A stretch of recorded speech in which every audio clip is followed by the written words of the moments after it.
Yes। तो अभी हमारे साथ एनसीएनएफ की टीम से रोहित जुड़े हैं, जो आप सभी उनसे परिचित है। अभी रोहित गवर्नमेंट एंगेजमेंट को नेशनल लेवल पे देख रहे हैं, और सुधीर जुड़े हैं। छत्तीसगढ़ में स्टेट फैसिलिटेटर है सुधीर। आप सभी का भी स्वागत है।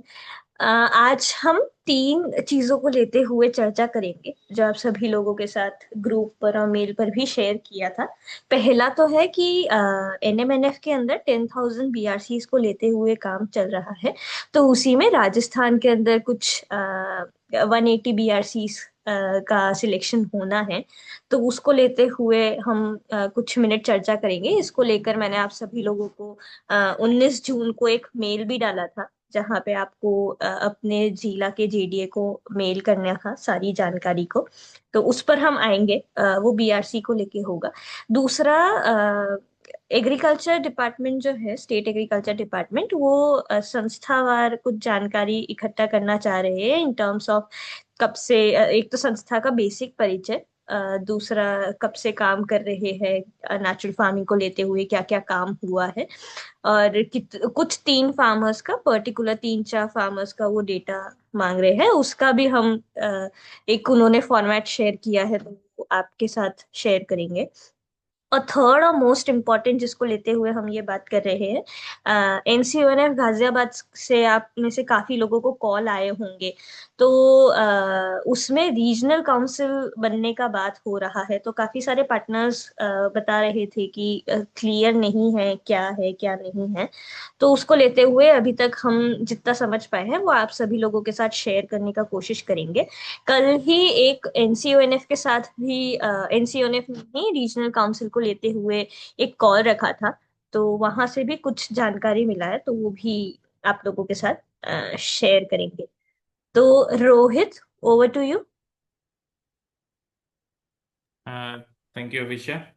अम, नमस्ते सभी को। तो मेरी आवाज़ आ रही होगी, ये आशा है। और इसके पहले हम बीआरसी वाले विषय में जाएं। दरअसल अभी पिछले कुछ समय से अर्जुन लाल जी, जो कि नोडल ऑफिसर हैं national mission on natural farming के लिए, ये प्राकृतिक खेती के राष्ट्रीय मिशन के लिए, उनसे हमारी चर्चाएं होनी चालू हुई हैं, जहां पे उनका और डिपार्टमेंट की इच्छा है, बनी है सिविल सोसाइटी के साथ कोलैबोरेट करने की, के साथ काम करने की, national mission on natural farming में। और इसी में ही अलग अलग स्तर पर काम करने की इच्छा है, जिसमें से एक है बीआरसी को लेते हुए, जहाँ पे अविशा बता भी रही थी कि तो जो 10,000 बीआरसी की स्कीम है, उसमें से 180 बीआरसी राजस्थान में बनने हैं। कुल मिला के 1800 क्लस्टर का राजस्थान सरकार ने अपने प्राकृतिक खेती मिशन में काम करने की बात की है। 1800 क्लस्टर, और हर क्लस्टर में 50 हेक्टेयर। मतलब आप ले लीजिए 90,000 हेक्टेयर तक की बात हुई है। और जैसे कि अविषय ने लिखा है, 10 क्लस्टर में एक बीआरसी की बात है। आप लोगों ने बीआरसी की गाइडलाइन भी आई थी, अविषा ने वो भी भेजी होगी। अविषा, अगर ये डॉक्यूमेंट भी जो था बीआरसी वाला, वो भी अगर साझा कर पाओ एक बार स्क्रीन शेयर करते हुए, तब तक के मैं जी। बात भी बताता शेयर। हूँ। तो तो हमारे पास दो तरह के बीआरसीज की संभावनाएं हैं। एक बीआरसी तो है जो कि कई संस्थाओं ने ऑलरेडी जो अपने अपने जगह पर बनाना शुरू भी कर दिया है, जिसके ऊपर काम भी हुआ है। दूसरे तरीके ये भी हैं, जहाँ पर बीआरसी जहाँ नहीं भी बने हैं। तो हाँ, अभिषेक, एक बार डॉक्यूमेंट पे भी डाउनलोड करके एक बार शेयर एक बार कर पाओ स्क्रीन पर। हाँ, तो ये जो अभिषा भी साझा कर रही है, ये बीआरसी के लिए, ये आप सबके पास ईमेल में भी है ये। थोड़ा और नीचे भी चले जाओ, तो ये गाइडलाइन डॉक्यूमेंट, तो ये हिंदी अंग्रेजी दोनों में है। तो ये आप थोड़ा स्पेसिफिक विस्तार से भी पेज देख सकते। रोहित, जिस पे। हाँ हाँ हाँ, दिख रहा है, स्क्रीन में दिख रहा है। तो वही जैसे इसमें ही लिखा भी है, तो बजट प्रोविजन भी है सरकार से। 1 लाख रुपए भी मिलने हैं इसमें, बीआरसी में। तो जो हमारे एग्जिस्टिंग बीआरसीज हैं, बने हुए हैं, उनके लिए तो ये है ही। साथ ही नए बीआरसी, कहीं से एक सेकेंड। हाँ, Sudhir, can you help us like कर दिया, म्यूट कर दिया इसको मैंने। म्यूट करना रहेगा, एंटर कर। तो जो हम पहले के बीआरसी बने हैं ये उनके लिए तो है ही, और नए बीआरसी भी ये हो सकते हैं। पर ये हमें ये देखना है कि जहाँ कि हमारे पहले के बीआरसी हैं, या हमें नए बीआरसी बनाने हैं, या फिर हमें बीआरसी नहीं भी चाहिए। तो ज़रूरी नहीं है कि ये हर किसी को जुड़ना रहे, या फिर ऐसा हो कि सिर्फ मान लीजिए सिर्फ पैसा हो तो इसलिए बीआरसी में जुड़े। और जैसे गाइडलाइन में लिखा भी है, ये एसएचजी, एफपीओ, पैक्स, गौशाला, ग्राम पंचायत वगैरह कहीं पे किसी भी इस तरीके से जुड़ा जा सकता है। व्यक्तिगत एंटरप्रेन्योर भी हो सकते हैं, जो व्यक्तिगत किसान हो, किसान एंटरप्रेन्योर के इसमें जोड़ते हुए दिखें। तो हाँ, उन्होंने कई सारी चीज़ें डाली हैं गाइडलाइन में भी।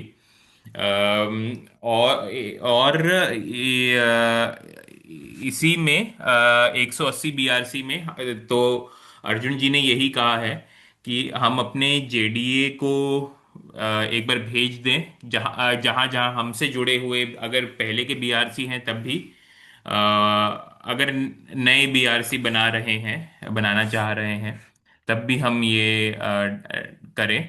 बीआरसी के बारे में बेसिक चीज़ें तो आप सब जानते ही होंगे, बहुतों ने की भी हैं, बनाई भी हैं, तो उसमें तो नहीं जा रहा। अब इसमें अब बस ये देखना है कि हम, क्योंकि सिर्फ पैसे मिल रहे हैं इसलिए बीआरसी खोलने का न रखें, कि कई बार इस ऐसे इसमें बीआरसी फेल भी हुए हैं, कईयों की सफलताएं, तो बहुत सारे अनुभव भी आए हैं एनसीएनएफ में। उन सबके थोड़े अनुभव साझा वगैरह करने के लिए भी थोड़ा काम आप देखेंगे अगले कुछ समय में इसके ऊपर आगे होगा, वेबिनार वगैरह, ये सब देश भर के जो अनुभव रहे हैं।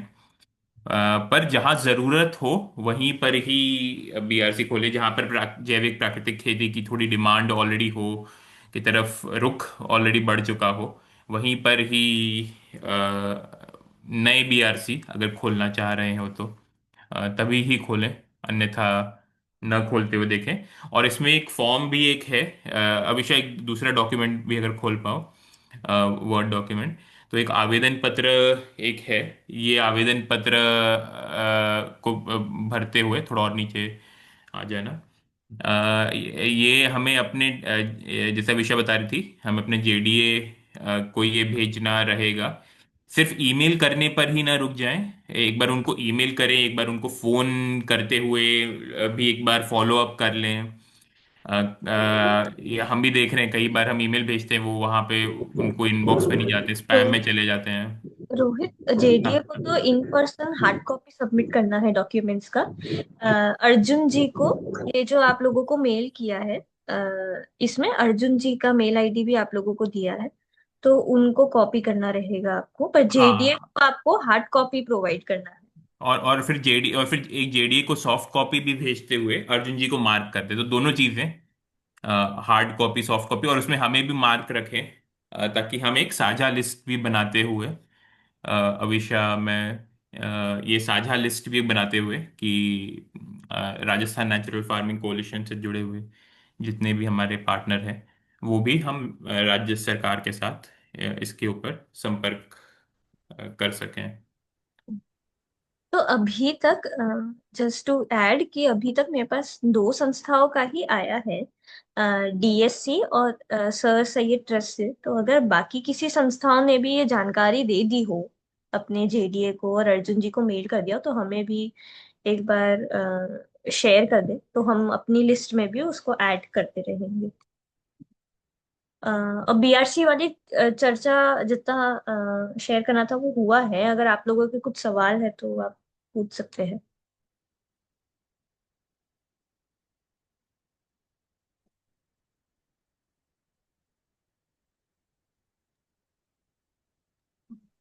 अभी सर ये कौन सा डेट का मेल था आपका? ये डेट है 19 जून को मेल किया था जगवीर जी। हाँ, और 21 जून को रिमाइंडर भी डाला था। नहीं, मैंने देखा तो था लेकिन वापस देखना। इसका ये है, आप इससे सर्च कर सकते हैं सब्जेक्ट लाइन से। ये व्हाट्सएप पे भी, आप सभी जीबी वाला जो हमारा ग्रुप है उस पे भी मैंने डाला था। उस पे भी आप चेक कर सकते हैं। अभी अभी सर ये जो वो एक संस्था थी ना रजमेरू, हाँ। वो भी शुरू करेंगे एक बीआरसी हाँ, अगले अगले एक वीक 10 दिन में। तो वो भी ये उनको भी ये मेल जा सकता है, वो भी सूचना दे सकते हैं वहाँ। अभी तो ये ओपन है जगवीर जी। सभी के लिए 180 बीआरसीज हाँ है। सर। हाँ, इस गली वन अभिषा जी, इसको, सॉरी मैं बीच में बोल रही, इसको कोई एपीसी भी इसके लिए एक अप्लाई कर सकता है इसके लिए?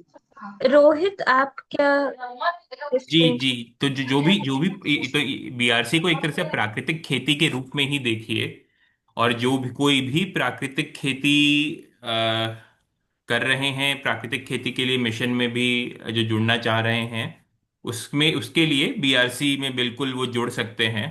पर इसको ऐसे देखिए कि जहां पर प्राकृतिक खेती की डिमांड ऑलरेडी है, लोग चाह रहे हैं उस तरफ बदलना, तो बीआरसी उसमें एक सहायता का काम कर सकता है। तो पहले तो ये बीआरसी से शुरुआत, एकदम पहला कदम न रहे, लोगों के बीच में प्राकृतिक खेती को लेते जागरूकता, जिज्ञासा बढ़ने की इच्छा वो शुरू हो गई हो, और फिर बीआरसी की स्थापना।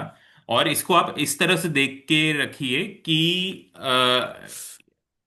देखिए, ये तो सरकार का है, प्रोजेक्ट है, प्रोग्राम है, उसमें फंड्स कब आए न आए, तो आप इसलिए मत चालू करिए क्योंकि सरकार से फंड्स आने की बात है, जुड़ने की बात है। आप इसलिए चालू करिए क्योंकि आपको प्राकृतिक खेती आगे बढ़ने में ये मदद करेगा। अगर फंड्स न आए अ, तब भी आपका काम चलता रहे, अगर फंड्स आए तो उसमें और थोड़ी मदद मिल जाए, इस तरह से सोचिए। फंड्स आए या देरी से अगर आए तो इस तरह से सोचिएगा। ये मैं बार बार बोल रहा हूँ कि ये इसको ये ना करें कि फंड्स आ रहे हैं तो हम चालू कर रहे हैं। हम तो चालू कर ही रहे हैं उसी संदर्भ में, और अगर नहीं, अगर लग रहा है कि अभी ज़रूरत नहीं है तो ठीक है, तो न भी लेते हुए। वैसे पर कई लोगों ने तो चालू किया ही है। उसमें अब उसमें भी अर्जुन जी ने ये बोला था कि उसमें जब आप, अगर आप भेजेंगे, अप्लाई करेंगे, तो उसमें ये ना डालें कि ऑलरेडी चालू कर दिया है, क्या है उसमें जो जानकारी वगैरह है, कहाँ क्या कैसे, उसमें बस उतनी उतनी उतनी जानकारी बताते रहें, कौन है, किस तरह से, कौन एंटरप्रेन्योर है, क्या है, वगैरह वगैरह। तो वही सब जानकारी आप उसमें डालें जिसकी बात इसमें की गई है। ईमेल में तो ये है कि बीआरसी अगर चालू है तो आप इंफॉर्मेशन दें। हाँ, तो उस समय यतेश जी, जो इन्फॉर्मेशन था वो फंक्शनल बीआरसी का डिटेल शेयर करने का था। हाँ। ये अभी जब रिसेंट बात हुआ था अर्जुन जी से, तब ये और निकल कर आया उस कि समय। नए बीआरसीज हाँ, भी तो अगर अगर, बीआरसी नहीं है तो फिर उसको भरने का जरूरत नहीं है ना। नहीं नहीं, नहीं अगर आप, सॉरी रोहित, गो अहेड। हाँ हाँ, तो अगर बीआरसी नहीं है और करना चाह रहे हैं तब भी आप इसमें कर सकते हैं। हाँ, वो तो एक नया चीज हो गया। जी, ये एक नया चीज एक हो गया है। तो तो अगर लगे तो विषय, ईमेल व्हाट्सएप जो भी भेजोगी मीटिंग के बाद, उसमें ये वाला पॉइंट भी। ऐसे ठीक है, कौन कौन सा डाला कौन सी क्या क्या डालना? हेलो। जी अभय जी।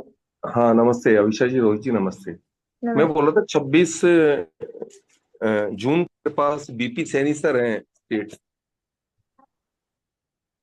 बीपी सैनी सर हैं, हाँ स्टेट हाँ एग्रीकल्चर, वहां से कॉल आया था और हाँ। उन्होंने पूछा था कि आप बाड़मेर अजमेर में जहाँ जहाँ काम कर रहे हैं वहाँ पे फील्ड में जो आप कांटेक्ट कर सकते हैं हमारे एग्रीकल्चर डिपार्टमेंट के लोग, नेचुरल फार्मिंग से रिलेटेड कुछ इंटरवेंशन के लिए आपकी टीम को अप्रोच कर सकते हैं। तो उन्होंने कांटेक्ट डिटेल्स लिया था हमारी फील्ड टीम का।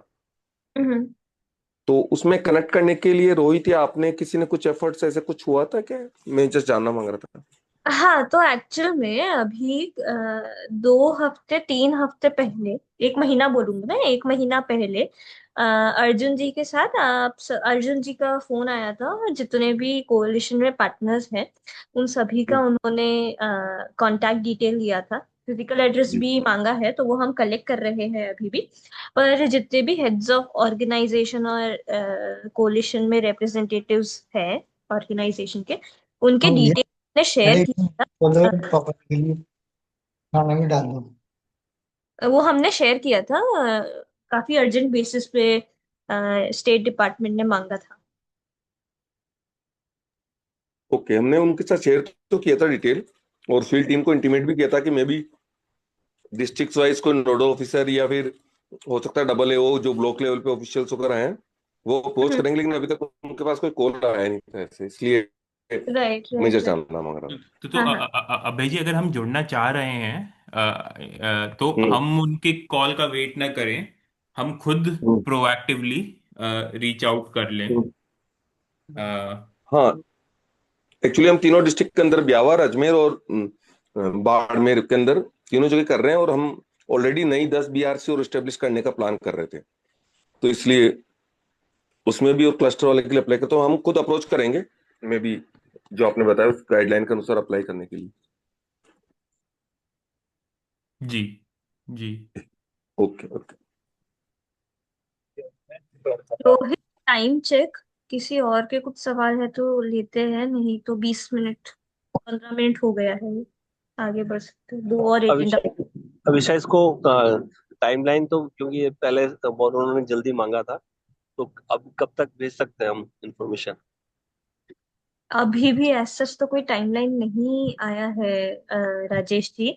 पर एनएमएनएफ काफी स्पीड में आगे बढ़ रहा है, तो जितना जल्दी आप शेयर कर पाएंगे क्योंकि ये लिमिटेड सीट्स है, 180 बीआरसीज ही है राजस्थान के अंदर। अ, हम्म। तो तो जितना हमारा जल्दी, प्लान उदयपुर, राजसमंद और सलूम्बर के लिए है मुझे। राइट, तो जितना सलूम्बर। जल्दी अगर आप भेज सके उतना बेटर रहेगा। ठीक है।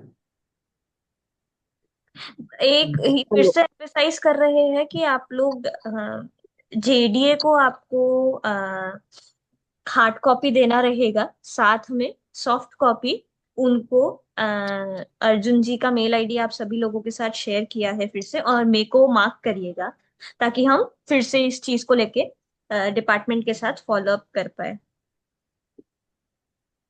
हेलो। हेलो। हाँ, नमस्ते सर। जी सर, रूना जी। मैं ये कह रही थी अभी सर जी, हम लोगों ने 2 फॉर्म फिल किए थे। वो मतलब आप लोगों ने देखे, उसमें कोई और जानकारी हम लोगों को ऐड करनी है या फिर अ, हाँ, तो सर रूना जी तो वो फिर देख आपके के के, लिए हम। हाँ वो देख के हम आपको बताते हैं। ये देखा नहीं है उस फॉर्म को मैंने खोलकर। हाँ, एक हमने दो अभिषेक जी, बीआरसी के लिए अभी फिल मेरा किया था हमने, एफपीसी के रिगार्डिंग। अभिषेक जी, जो संगीता जी रिक्वेस्ट कर रहे हैं ना, उसमें मेरा एक सजेशन था कि जिन साथी ने मान लीजिए कोई एक सैंपल टेम्पलेट सबमिट किया हो अपना, वो अपन भर दे ताकि वो अपने अपने लेवल पे चेक करके अपनी रिक्वायर्ड इन्फॉर्मेशन रिलेटेड एनजीओ से रिलेटेड या एरिया से रिलेटेड जो है वो फील करके उसको थोड़ा कॉन्फिडेंस आ जाए कि इस तरह से भरा हुआ। तो किसी का भरा हुआ वो फॉर्म भेज जो दो। है अगर अपन सर्कुलेट कर दें तो वो आसानी होगी सभी के लिए।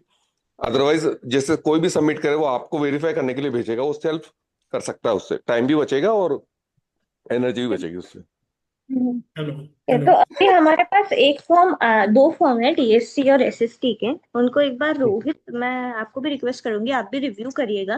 और फिर हाँ, तो हम एक एक का check- रिव्यू करके उसको पायलट मानते हुए हाँ, एज रेफरेंस उसको सभी और को फॉरवर्ड कर हाँ, देंगे। अदरवाइज सब आपको भेजेंगे, फिर आप करेंगे एकदम, फिर रोहित करेगा, तो टाइम और एनर्जी सब जाएगा। Right right.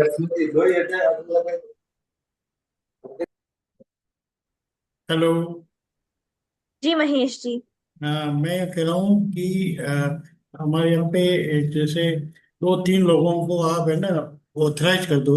अविशा जी, अभय सिंह जी हैं हमारे, अ, अ, अपने गिरमल से सर हैं हमारे, जगवीर जी हैं, और इधर बागधारा से सुदीप है। वो 1 2 3 4 लोगों को, राजेंद्र जी हमारे ग्राहक से, ताकि फॉर्म को मदद करें भरने में।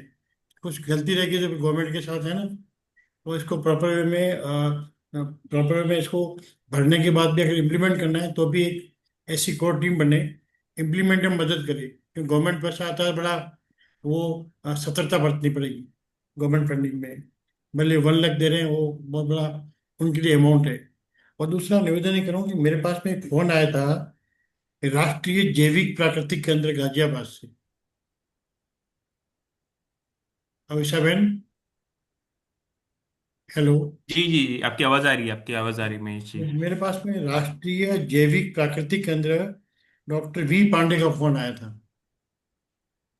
और हाँ, वो भी महेश जी वो वाला हमारा एक और अगला आज का विषय उसी पे। मुद्दा है। हाँ हाँ, उस पे हम आएंगे। अभी हम बीआरसी का चर्चा एक्चुअली में क्लोज करना चाह रहे हैं। दो और इम्पोर्टेंट चर्चा है और उसी में। समय भी हम खत्म कर। बीआरसी के संदर्भ में मैं एक ही निवेदन करना चाहूंगा कि जो फॉर्म भरने की प्रक्रिया है उसमें अविशाबेन आपके पास बहुत ज़्यादा काम रहेगा। तो ऐसे अभय सिंह जी हैं हमारे, सुदीप जी हैं, राजेंद्र जी, ग्राविश जी हैं, इन लोगों को थोड़ा ट्रेंड टीओटी करा लो, तो ये हमें और सब साथियों को मदद कर लें। एक बार हम रेफरेंस के लिए भेजेंगे महेश जी। अगर आपको कोई सवाल है तो आप जिनका रेफरेंस के लिए भेज रहे हैं आप उनसे भी संपर्क कर सकते हैं। बाकी सभी साथी भी एक्चुअल में बहुत व्यस्त है, टीओटी करवाएंगे, सब कुछ करेंगे, बहुत समय लग जाएगा और ये बहुत अर्जेंट अर्जेंट में देना है। बट आई थिंक हम सभी पार्टनर्स ओपन हैं। अगर रिव्यू करना रहा तो आप स्पेशल रिक्वेस्ट डाल सकते हैं रिव्यू का, and then we can do it. और अविश और मैं भी हैं ही तो। हाँ हाँ। अ, अरुण जी कब से कुछ कहना चाह रहे हैं, देन राजेंद्र जी। अरुण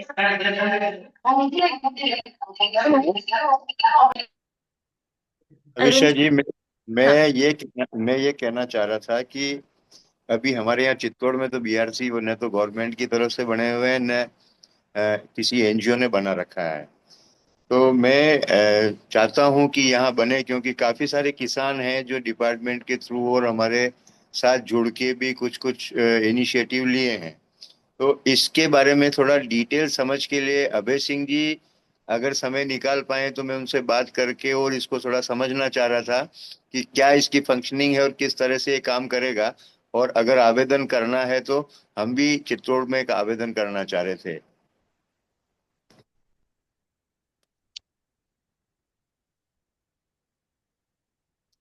हेलो। जी जी बिल्कुल अरुण जी, तो बिल्कुल ये आवेदन तो बिल्कुल कर ही सकते हैं। और उसी के लिए फिर वही चित्तौड़ में जो जेडीए हैं, एक बार उनसे भी मिलके हार्ड कॉपी में दे दें। और सॉफ्ट कॉपी जो रहेगा, तो उसमें आप ये चर्चा बता सकते हैं कि अर्जुन जी से बात हुई है, तो आप लोग आप जो भी करें, अर्जुन जी से बात हुई है और अर्जुन जी ने कहा है ये सबमिट अर्जुन करने के लिए। अर्जुन अर्जुन जी का लाल जी। पूरा नाम? अर्जुन लाल जी ये नोडल ऑफिसर हैं national mission on natural farming के राजस्थान के लिए। ओके। और एक बार सॉफ्ट कॉपी भी है, वो हमें फिर वो भी उनको भेज दें और अर्जुन जी को मार्क भी कर दें ईमेल पर। और हम सबको भी अभिषा को भी मार्क करते हैं उसमें। ठीक है sir. Hello Rohit, hello Abhisha. जी मेरा ये सवाल था कि हम लोग ये बीआरसी के लिए लेके हम लोग अगर मेल भी करते हैं, हार्ड कॉपी भी करते हैं, तो ये असेसमेंट कैसे करेंगे इसको लेके? थोड़ा सा पता चल जाए, क्योंकि तो ये तो एक तरह से विभाग के ऊपर रहेगा। तो हो सकता है उनको जिले में शायद कहीं और से भी उनको आवेदन आए हों उस क्लस्टर के लिए। वो क्लस्टर जहां पर वो हम कहाँ सोच रहे हैं वो उनके क्लस्टर में पड़ रहा है नहीं पड़ रहा है। तो ये सब एक तरह से थोड़ी चर्चा भी जो रहेगी, जब आप एक बार अपने डिस्ट्रिक्ट के डीडीए जेडीए इनसे जब मिलेंगे, तब फिर ये चर्चा में थोड़ा ये निकल कर आएगा। और उसी इसमें ये भी मदद करेगा, जो एक अगला बिंदु जो संस्था के काम को लेते हुए है, उसका भी हम थोड़ा चिट्ठा लेते हुए जाएं। तो वो अगले बिंदु पे मैं आऊंगा, उसी वो यही ही है कि हमारा काम के बारे में हम थोड़ी बात रख कर सकें। तो वो भी हम एक पत्र लेते हुए जाएं। हम में से कईयों के तो हमारे जेडीए डीडीए से अच्छे संपर्क हैं भी, वो जानते भी हैं कि क्या काम हम कर रहे हैं। पर यहाँ पर नहीं है, वहां पर एक तरह का परिचय भी हो जाए उनके साथ, और वो हमारे काम के बारे में भी थोड़ा जाने। अ, तो उस संदर्भ में, और बाकी क्राइटेरिया तो उन्होंने दिए ही हैं, क्या क्या क्राइटेरिया हैं बीआरसी के, क्या मापदंड होने चाहिए। हाँ, एक दूसरा सवाल भी था कि हम लोग कितने नंबर्स ले सकते हैं, मैक्सिमम कितने ले सकते हैं, मिनिमम कितने ले सकते तो हैं। तो देखिए, एक तो है इनका कि इन्होंने रखा है 10 क्लस्टर में एक बीआरसी, मतलब 500 हेक्टेयर के लिए एक बीआरसी इन्होंने रखा है। अब ये है कि ये सरकार के स्कीम में है। अब बाकी हमें कितने लेने हैं अपने इसमें, अगर वो स्कीम के बाहर भी पड़े तब तो वो हम ले ही सकते हैं। बस इसमें ये रहेगा कि स्कीम से जुड़ते हुए एनएमएनएफ में और थोड़ी आर्थिक सहायता मिलने की संभावना है। इसको हम गारंटी न माने या ये भी न माने कि तुरंत मिल जाएगा, और हम उस स्कीम के कारण, बार बार बोल रहा हूँ एक ही बात, पर ये थोड़ी महत्वपूर्ण बात भी है। ठीक है। ठीक है। रोहित, रोहित, थोड़ा सा थोड़ा सा इंटरप्ट इंटरप्ट करूंगा मैं। करूंगा मैं। 500 जो, 500 जो, हेलो। हेलो, आवाज गूंज रही है थोड़ी। हाँ, 500 जो 500 जो हेक्टेयर हम हेक्टेयर लोग हम लोग बोल रहे बोल हैं, रहे हैं, तो तो उसमें हम लोग इरिगेट जो हमारे जो फार्मिंग लैंड है उसको कैलकुलेट कर रहे हैं, या फिर हम लोग जो एरिया है, जो डिस्ट्रिक्ट में जितना एरिया में जैसे होता है, या फिर कुछ विलेज का जो मैपिंग होता है उस हिसाब से हम लोग बोल रहे हाँ हैं हाँ, ये 500 5 हेक्टेयर। हेक्टेयर ये एक क्लस्टर एनएमएनएफ का जहाँ पे खेती होगी, वो 50 हेक्टेयर का है। और अच्छा। ऐसे ये कुल 10 क्लस्टर में एक बीआरसी की सोच है राजस्थान सरकार की। तो हम्म। उस तरीके से उन्होंने ऐसा रखा है। हम्म। उसमें थोड़ा ऊपर नीचे भी हो सकता है। कहीं पर क्लस्टर जो रहेंगे वो दूर रहेंगे, वो ज्यादा हो सकते हैं। शायद 8-9 क्लस्टर में एक बीआरसी कहीं करते हैं, कहीं शायद 11-12। तो वो तो है, वो क्या बनता है वो तो कुछ समय बाद ही मालूम पड़ेगा। पर हाँ, हम ये खेती के ऊपर है, जितना खेती की जो एनएमएनएफ में जो जमीन आ रही है उसके आधार पर ये है। ठीक है, ठीक है, थैंक यू। एक दो बात मुझे भी कहनी थी। हाँ हाँ, मैं राजेंद्र जी बस समझना चाहिए थी, विकास जी आप कौन सी ऑर्गेनाइजेशन, विजय जी सॉरी, आप कौन सी ऑर्गेनाइजेशन से? एक, हाँ, मैं ग्रामश्री से हूँ। ठीक है, okay okay. Rajendra ji over to you. हाँ जी, थैंक यू। तो एक तो जो ये बीआरसी की बात हो रही है, तो हम लोग भी इस पे थोड़ा बहुत काम कर रहे हैं क्यूमिन के साथ मिलकर के नेचुरल फार्मिंग की तरफ ले जाने के लिए। तो उसमें दो एफपीओज हम लोगों ने बनाए हैं फलौदी और ओसिया में। तो मुझे ये समझना था, क्योंकि ये जो बीआरसी के लिए वो मदद की बात कह रहे हैं, तो वो एनजीओज के ही माध्यम से उसको करना चाहेंगे, या फार्मर और एफपीओ भी उसके लिए सीधे अप्लाई कर सकते हैं? दोनों तरीके से हो सकता है राजेंद्र जी। एनजीओ, एफपीओ, एसएचजी, व्यक्तिगत कोई किसान डायरेक्टली भी करना चाहें, तो सभी संभावनाएं, गौशाला वगैरह कहीं कैसे भी हो सकता है ये। नहीं, उसमें कुछ पैक्स। फॉर्मेलिटीज होंगी ना उनकी, जैसे संस्थाओं का तो कंप्लायंस पूरा होता है एक तरह से, लेकिन जो रजिस्टर उनका होता है, रजिस्ट्रेशन नंबर होता है, ये सब होता है, लेकिन एसएचजी का और उनमें कंपेयर टू एनजीओ थोड़ा कंप्लायंस का दिक्कत भी होता है। तो वो क्या फॉर्मेलिटीज हैं, तो क्योंकि तो गाइडलाइन में तो ऐसा कुछ दिया नहीं है। तो जो फॉर्म में, जो दूसरा जो फॉर्म है उसमें ये बना है कि वो, मान लीजिए जहां अगर एनजीओ भी कर रही है, तो वो किसी किसान के साथ, किसान के खेत पर, या कोई जुड़े हुए किसान या स्वयं सहायता समूह या एफपीओ वगैरह उनके साथ ही करे ये। नहीं, वो तो है, एनजीओ अगर करते हैं तो वो तो एक अंडरस्टूड है कि भाई उन्हीं के साथ करेंगे। लेकिन जैसे जी। उसमें एसएचजी की, फार्मर्स की या एफपीओ की जो जिक्र की है, या गौशाला का, तो बहुत सारे लोगों का कंप्लायंस उस तरह से नहीं होता है जैसे एनजीओ का होता है। तो उस केस में क्या होगा? ऐसा कुछ लिस्टिंग है कि इन लोगों को ये कंप्लायंस देना होगा फंड लेने के लिए? नहीं, जो फंड्स जो है वो तो डीबीटी के माध्यम से, जैसे वो एनजीओ के इसमें तो वो नहीं ही जाएगा। वो जाएगा तो एक तरह से वही, जो कि एक तरह से वो बीआरसी को चलाएंगे, संचालन करेंगे, वो किसान, वो एफपीओ वगैरह, तो उन्हीं को ही ये डीबीटी के माध्यम से उनके पास जाएगा। जब भी ये फंड आता है तो एनजीओ का रोल उसमें एक तरह से आप ये मान के चलिए कि वो मदद करने के लिए, वो किसान, वो एफपीओ, वो एसएचजी वगैरह वगैरह, उस संदर्भ में। फंड्स जो उसको ऑपरेट करेंगे उन्हीं को जाएगा सीधे, यही है जी ना? जी जी। फैसिलिटेटर हो सकते हैं ये सब, जो भी कम्युनिटी बेस्ड ऑर्गेनाइजेशन हो, एनजीओज हो, बिल्कुल गौशाला हो। बिल्कुल बिल्कुल बिल्कुल।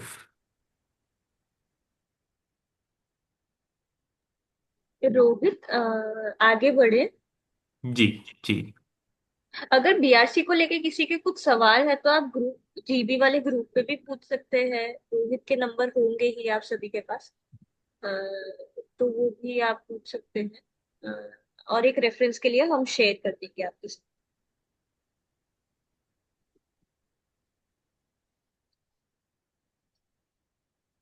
ठीक। आगे बढ़ते हैं। दूसरी चीज ये थी, जो मैं बात कर रहा था, जहां पर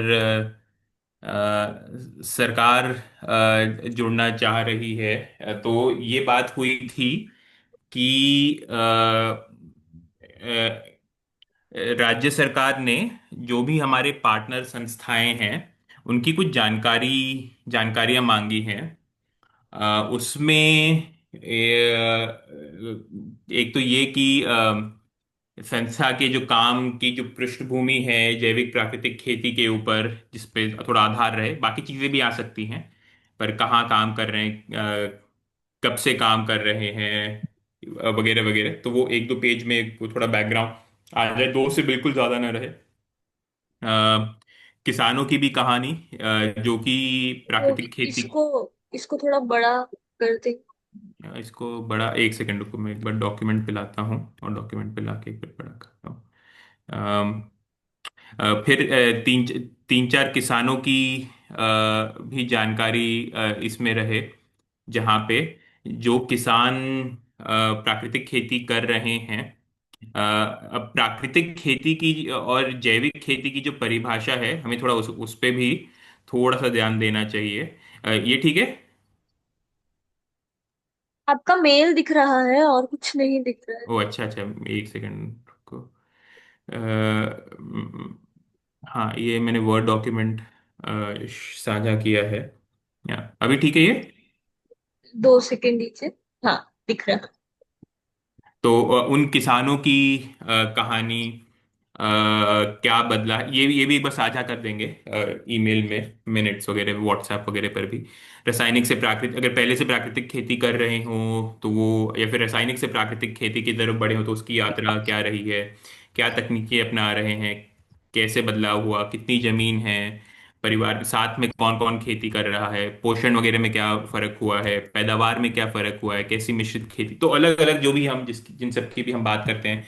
पानी के उपयोग में कुछ परिवर्तन आया, जो क्या क्या चीजें परिवर्तन आए, जो भी हमें वो कहानी के इसमें ही संदर्भ में, ये तीन चार किसानों की कहानी। प्राकृतिक खेती में कुल कितने एकड़ है, या संस्था जिन किसानों के साथ अभी काम कर रही हैं, और प्राकृतिक खेती से करने वाले कुल कितने किसान हैं, जैविक खेती में कुल कितने एकड़ हैं, और जैविक खेती में कुल कितने किसान हैं। अब देखिए, प्राकृतिक खेती की परिभाषा ये है, या जो आप लोगों ने शायद देखी होगी, ये केंद्र सरकार का जो गाइडलाइंस आई हैं, उसमें प्राकृतिक खेती के लिए मूल 9 प्रिंसिपल हैं। पर जिसमें से एक तरह से मुख्य जो है वो तो ये है ही कि बिना रसायन की खेती करें। वो ये भी है कि मिश्रित खेती करें, और कोई भी रसायन नहीं, यानी कुछ भी फर्टिलाइजर नहीं, कुछ भी पेस्टिसाइड नहीं जाना चाहिए। ये तो एक है ही। अलग अलग फसलों की खेती उसमें रहे। कोशिश करें कि देसी बीज के तरफ स्थानीय बीजों के का प्रयोग अधिक से अधिक हो रहा है। बायो इनपुट्स लोकली बन रहे हैं। ये एक मेन, एक इसका एक डिफरेंस एक है प्राकृतिक खेती और जैविक खेती की जो परिभाषा जैसे बदल बढ़ रही है सरकार के समझ में। और अर्जुन जी ने भी यही बात रखी थी कि जो बायो इनपुट स्थानीय तौर पे कर रहे हैं, मान लीजिए किसान के खेत से या अड़ोस पड़ोस या किसी बीआरसी से ही, तो वो प्राकृतिक खेती के इसमें आए। अगर मान लीजिए कोई ऐसे हो जो कंपनी के या कहीं और के organic fertilizer, bio fertilizer from खरीद के ये इनपुट्स का प्रयोग कर रहे हो, तो उनको जैविक केस में अ, माना जाए। ये भी उन्होंने कहा था। एक संस्था के इसमें ये भी बात हुई थी कि अगर मान लीजिए कुछ किसान ऐसे हैं जो प्राकृतिक खेती कर रहे हैं पर अभी के इसमें जैविक खेती का सर्टिफिकेशन अगर लिए हो, तो उनको भी हम जैविक में ही। एक सेकंड, किसी को म्यूट पे करना पड़ेगा। हाँ, ठीक। मैं आगे बढ़ता हूँ। तो अगर किसी ने कोई ऐसे हों जो प्राकृतिक खेती कर रहे हों और उन्होंने जैविक का पीजीएस वगैरह का सर्टिफिकेशन लिया हुआ है, हम वो भी बोल सकते हैं कि ये प्राकृतिक खेती कर रहे हैं और ये जैविक का उन्होंने सर्टिफिकेशन लिया है। पर इनको जैविक खेती, जैविक यानी जैविक किसान, जैविक खेती में जो कुल किसान हैं उसमें हम लेते हुए डालें तो। पर हाँ, पर प्राकृतिक अलग और जैविक अलग। ऐसे इसमें जहाँ के बाहर के इनपुट्स आ रहे हैं वो जैविक में। जहाँ पर स्थानीय तौर पर खेत में ही या बीआरसी वगैरह के ही इनपुट आ रहे हों, वो प्राकृतिक में। और कोई केमिकल न हो, वो प्राकृतिक खेती के किसान वगैरह इन सब में। तो 9 प्रिंसिपल्स हैं, आप में से शायद देखा भी होगा। अगर नहीं देखा हो तो अवश्य डाउनलोड भी करके रख लेना वो प्रिंसिपल्स भी एक बार। वो ऐसा नहीं है कि वो सभी प्रिंसिपल्स फॉलो कर रहे हो, क्योंकि 9 की 9 प्रिंसिपल्स तो आज की तारीख में तो पता नहीं राजस्थान में कितने ही किसान होंगे जो कर रहे हो। पर कुछ है जो थोड़े प्रमुख है जिसमें बिना रसायन के और स्थानीय तौर पे देसी तरीके से बने हों। फिर किसानों की औसत आय क्या है, और इसमें एक मोटा मोटा तौर पे क्या पद्धतियां, क्या तकनीकें हैं संस्था प्रमोट कर रही हैं, इनपुट कहाँ से आते हैं, ये वाली बात। और पैदावार कहाँ बेचते हैं, ये एक तरह से समरी के तौर पर। तो कुछ ये जो कि व्यक्तिगत कुछ किसानों की कहानियां और किसानों के उनके परिवार वगैरह की साथ में। और ये है बाकी इसमें जो संस्थाएं की समरी। और ये भी काम की, ये काम का और थोड़ा एक तरह से बैकग्राउंड मान के चलिए, कब शुरू हुआ, कब क्या कैसे, ये सब इस तौर पे क्या क्या सुविधाएं हैं संस्थाएं के पास, कहाँ कहाँ काम करेगी, ये सब क्लियर नहीं होते। अ, अब प्रेम जी कुछ कह रहे थे आप? आपका ये जो 9 प्रिंसिपल है ना, इसमें एक चीज में डाउट है। जैसे आपने बोला ना, नेचुरल फार्मिंग और ऑर्गेनिक फार्मिंग दोनों अलग है। पर फार्मर तो उसी मतलब वो उसको तो सेम इसमें लेते हैं ना, कि नेचुरल बिल्कुल फार्मिंग बोले बिल्कुल बिल्कुल ऑर्गेनिक फार्मिंग में बोले। बिल्कुल बिल्कुल। तो ये दरअसल एक तरह से अब ये यानी क्योंकि सरकार के अंदर अब प्राकृतिक खेती की एक तरह से एक अलग स्कीम बनी है, जैविक खेती की एक अलग स्कीम चल रही है। तो उस संदर्भ में, उस दिशा में ये ऐसी सोच और थोड़ा कंफ्यूजन उनके अंदर भी बना हुआ है। पर एक फर्क भी एक तरह से जो है जैविक प्राकृतिक इसमें, तो उसमें बहुत सारा एक तरह से ओवरलैप तो है ही, पर जैविक में एक ये है कि बाहर के इनपुट भी आ रहे हैं और प्राकृतिक जो ये है, जिस जो दिशा में जो बढ़ना चाह रहे हैं, जो बढ़ रहे हैं, वो उस इसमें संदर्भ में कि जहाँ पे कंपनी के बाहर में, मतलब आप कोई कंपनी से खरीदे हुए बायो फर्टिलाइजर, ऑर्गेनिक फर्टिलाइजर, कोई कंपनी के बायो पेस्टिसाइड, अब वही बायो पेस्टिसाइड अगर खुद बनाए हो या किसी बीआरसी में बनाए हो, तो वो आपका वो नेचुरल में आ जाएगा। किसी कंपनी का आपने अपन ने खरीदा हो तो वो ऑर्गेनिक में इस तरफ ये बढ़ते हुए उनकी सोच है। तो हाँ। रोहित जी, जैविक के अंदर जो ऐसा है ना कि ईएम का यूज कर रहे हो, या आपका वेस्ट डिकम्पोजर का यूज कर रहे हैं, या फिर उसके बाद में बीडी हीप बना करके यूज कर रहे हैं, और प्रॉम का यूज है, ये सारा आपका ये जैविक खेती में ही आएगा। जी जी, तो वही जो भी एक तरह से अगर यानी जो इन्होंने जो डेफिनेशन रखी है सरकार जी के इसमें, कि जो भी एक जी तरह के बाहर के खरीदे हुए, जी जी बाहर के खरीदे हुए मतलब जो किसान के खेत पे नहीं, या आसपास की गौशाला बीआरसी वगैरह पे नहीं, अड़ोस पड़ोस के किसान ने बनाए हो, वो न लेते हुए जो भी कुछ खरीदे गए इनपुट हैं, जी वो एक तरह के वो जैविक वाले में आ जाएगा।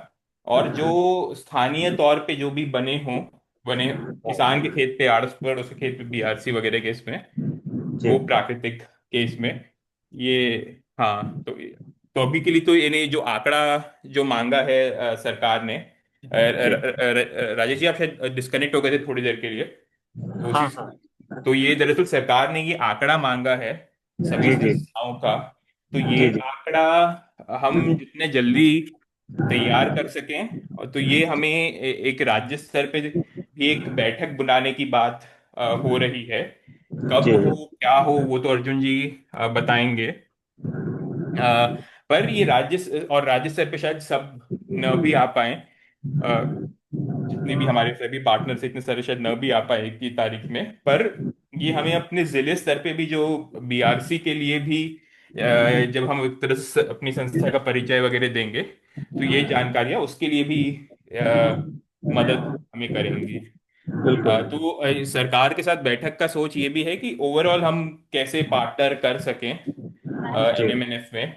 और हाँ बीआरसी के अलावा भी कई सारी और संभावनाएं भी हैं, तो उन सब चीजों को लेते हुए भी चर्चा होगी। तो उसके लिए ये थोड़ा बैकग्राउंड मंगाया है, अ, अर्जुन जी ने बैकग्राउंड जानकारी ये मंगाई है। बिल्कुल सॉरी, मैं थोड़ा विषय से देशांतर हो रही हूँ। जैसे हमारे बाड़मेर जिला में है, तो ज्यादातर उनका ये कथन है, जो गवर्नमेंट वाले जैसे ज्वाइंट डायरेक्टर है, तो वो बोल रहे कि सीएससी का स्कीम है, आप संस्थाएं लीजिए, एक्चुअल खास करके किसी को आगे से चल के वो एडिबल, ये वाला ऑयल वाला, ये दो चीजों को लेके ज्यादातर वो बोल रहे, आगे से चल के बोल रहे कि आप स्कीम को लीजिए। उस पे सीएससी वाले में तो 80% का वो दे रहे हैं अनुदान, और एडिबल वाले में तभी उन्होंने कुछ कॉन्सेप्ट क्लियर नहीं किया है। ये सीएसए दो सीएसए वाला कौन सा है ये? कस्टम हायरिंग सेंटर वाला है, अच्छा अच्छा उसके में अच्छा। से आगे से, जी हाँ, जी उन्होंने आगे से बोला कि आप इस स्कीम को लीजिए, इस पे जी जी 80% जी। अनुदान है। दरअसल ये दोनों चीजें हो सकती है प्राकृतिक खेती से जुड़ी हुई हों, ये दोनों अलग भी हो सकती हैं। तो ये तो एक तरह से अपनी स्कोप के थोड़ा सा बाहर है। पर कई जगहों पर, कुछ राज्यों में ये national mission edible oil oil seed वाले में भी उसको भी प्राकृतिक खेती के अंदर जोड़ते हुए कुछ संस्थाएं जुड़ी हैं। छत्तीसगढ़ में जुड़ी हैं, एमपी वगैरह में भी जुड़ी हैं, कि उस संदर्भ में। पर हाँ, ये वाला जो है, ये national mission on natural farming के अंदर जोड़ने के लिए, जुड़ते हुए उसके लिए थोड़ा ये आंकड़ा ये मांगा है। और ये भी कि जब हम जाएं अपने जेडीए से मिलने, तो एक तरह से परिचय भी उनके पास भी लिखा पढ़ी वाला ये आंकड़ा हो। परिचय पहले से भी हो सकता है, पर एक ऑफिशियल जानकारी। नहीं नहीं, उन्होंने ऑफिशियल दिया, मतलब लेटर भी ये किया कि हमारा स्कीम आप लीजिए, आप पढ़िए, अगर आप इंटरेस्टेड है तो आप इस पे ज्वाइन जी कीजिए। पर हाँ, पर मैं कुछ और बोल रहा था संगीता जी, मैं बोल रहा था ये वाला जो है, ये एनएमएनएफ के लिए, national mission on natural farming के लिए ही। आपसे वो दूसरी चीज के लिए भी ये पूछेंगे, कई सारी इसमें कई सारी स्कीमें चल रही हैं, चलती ही हैं सरकार के अंदर, जिसमें जुड़ने की संभावनाएं हैं। तो उसमें भी बिल्कुल यानी और एक बार एनएमईओ को लेते हुए कभी अलग से भी बात कर सकते हैं अगर और भी संस्थाएं कुछ जुड़ रही हैं तो। प्राकृतिक खेती के संदर्भ में भी एनएमईओ में संभावनाएं हैं। पर अब अभी के लिए तो ये national mission and natural farming के इसमें ही अ, अभी के लिए उसी के लिए बात कर रहे हैं।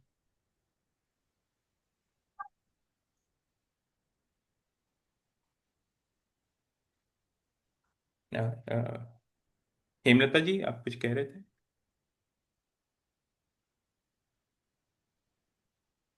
तो ये जानकारी जो है ये एक बार साझा भी कर देंगे ईमेल व्हाट्सएप ये सब पे जो जो उन्होंने मांगा है।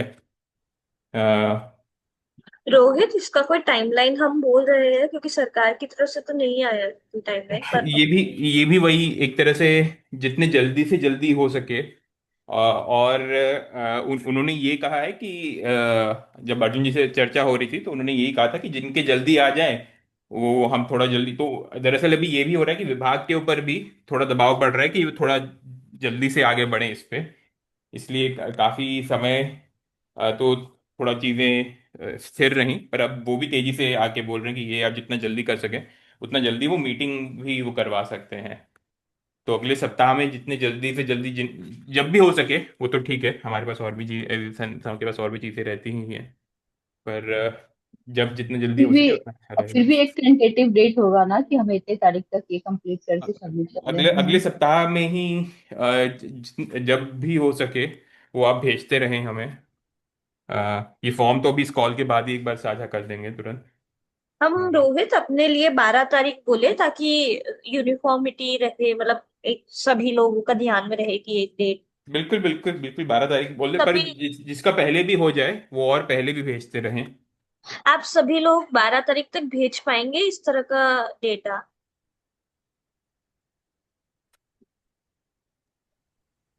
एक बार देख लेते हैं अभिषेक जी स्कोर, थोड़ा मैं अभय सिंह जी के साथ चर्चा कर लेता हूँ।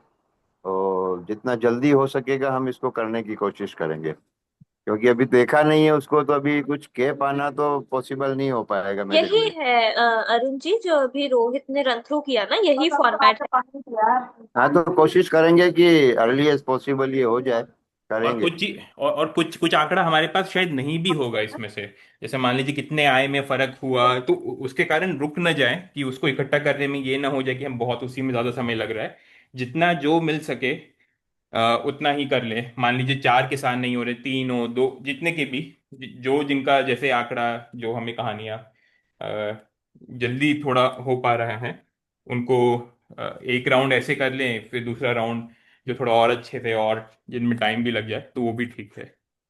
जो नया बीआरसी बनाने की बात कर रहे हैं, तो उस इस फॉर्म को किस प्रकार से फिल करेंगे?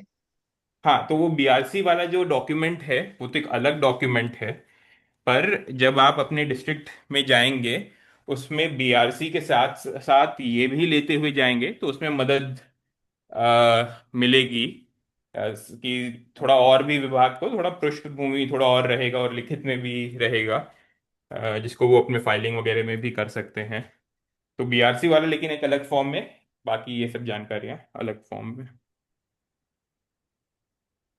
और इसका भी सॉफ्ट कॉपी वगैरह भी हमें वैसे ही तो क्लैरिफिकेशन के लिए दो अलग चीज पे बात हो रहा है। एक बीआरसी वाला है जो 180 टारगेट है राजस्थान के अंदर, और जितना हम सोच रहे हैं या प्लान है हमारा ऑलरेडी कुछ बीआरसीज बनाने का, तो उसका डेटा देने का बात है। और ये है जनरल इंफॉर्मेशन विथ 2-3 फार्मर्स का डिटेल्ड आंकड़ा जैसा देने का, ये अलग फॉर्म है। तो ये दो अलग चीज का बात हो रहा है। नहीं जगवीर जी, अभी एक्चुअल में ये कल ही हमें भी पता चला है, और हम बहुत सारा इंफॉर्मेशन एक साथ मांग रहे हैं, सरकार भी, तो हम यही सोच रहे थे आप लोगों को कंफ्यूजन हो जाएगा, इसीलिए ये वाला कॉल रखा है क्लैरिफिकेशन के लिए। और अब हम इसको आप सभी लोगों के साथ शेयर करेंगे। ठीक। तो रोहित आगे बढ़े। ऑलरेडी 1 घंटा हो गया है और रीजनल काउंसिल वाला भी हमें कवर हाँ करना। अविशा, जस्ट मैं बीच में डिस्कनेक्ट हो गया था। कोई आप वो जेडीए से बात करनी है ना, जो ज्वाइंट डायरेक्टर साहब के पास जाएंगे तो क्या इन्फॉर्मेशन हमको शेयर करनी है इसमें। उनको बीआरसी का डिटेल देना है राजेश। बीआरसी की डिटेल तो एक हो गया, और सेकंड चीज। ये वाला जो है राजेश जी, ये वाला फॉर्म जो है, ये वाला हम एक बार ईमेल और व्हाट्सएप पे भी भेज देंगे। ठीक है, उसमें वो ये फॉर्म जानकारी शेयर जो करना है उनसे। हाँ। ये भर के और फिर हम हमें भी इसकी कॉपी भेजिएगा, सॉफ्ट कॉपी। जी हम भी फिर अर्जुन जी के साथ ये जी, लेते हुए ठीक है, जो मीटिंग जो होनी है राजस्थान की, वो भी हमारी इसमें हो ठीक है। जाएगी। Thank you, thank you. Avisha ji. हाँ हेमलता जी। जी। मैं इसका बीआरसी के लिए मैं बताना चाह रही हूँ कि हम लोग अभी जॉइंट डायरेक्टर से मिले थे 3 दिन पहले ही यहाँ पे सिरोही डिस्ट्रिक्ट में।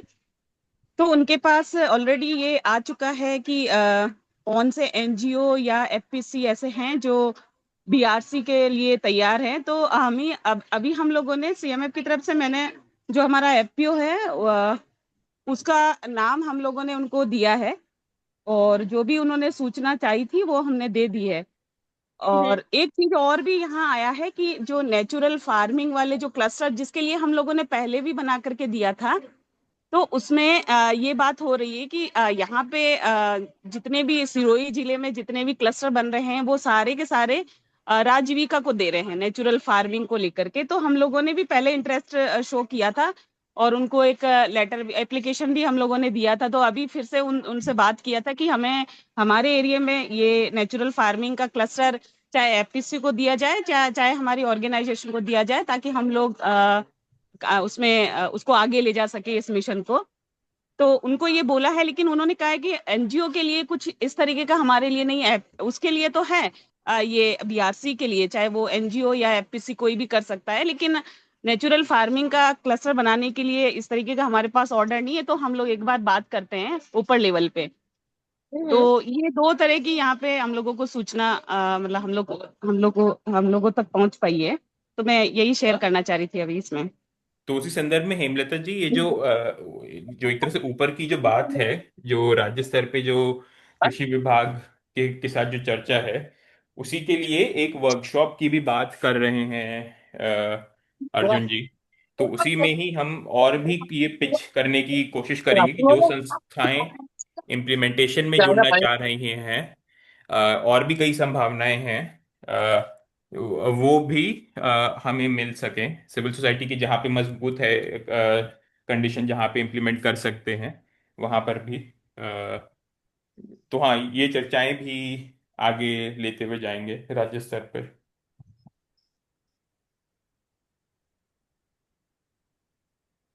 जी।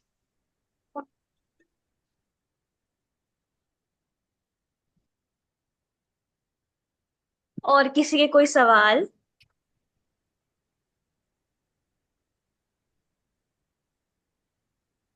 ठीक है, तो ये सेकंड पॉइंट वाला डिस्कशन इस एंड पे क्लोज कर रहे हैं कि 12 तारीख तक आप लोग फॉर्मेट फिल करके हमें शेयर कर देंगे, ताकि हम भी उसे कलेक्ट करके स्टेट तक प्रोवाइड कर सके, ताकि जल्द से जल्द वर्कशॉप जैसा जो वो बोल रहे हैं वो ऑर्गेनाइज करने में हम भी फैसिलिटेट कर सके। इससे पहले मैं तीसरा पॉइंट शुरू करूं, जो सर्टिफिकेशन वाली बात है, आप में से कितने संस्थाओं का ऑलरेडी, दो सवाल हैं। आप में से कितने संस्थाओं का ऑलरेडी जैविक सर्टिफिकेशन में, ऑर्गेनिक सर्टिफिकेशन में, पीजीएस में अनुभव है? अगर आप बता सकें।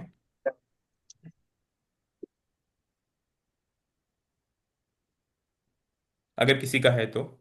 ऑर्गेनाइजेशन लेवल पे नहीं है एक्सपीरियंस, लेकिन पर्सनल लेवल पे है। ठीक ठीक। मैंने पटेल जी का देखा, वागधारा है, आरसी केस में जुड़ी है नेचुरल हाँ, फार्मिंग में। उन्होंने हाथ भी ऊंचा किया। ये और कोई हमारा सं पीजीएस है। ठीक ठीक पटेल जी। और कोई संस्था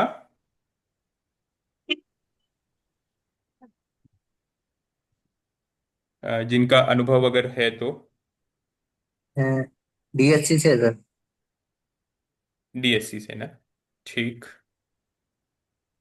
अम, और कोई संस्था जिनका अनुभव है?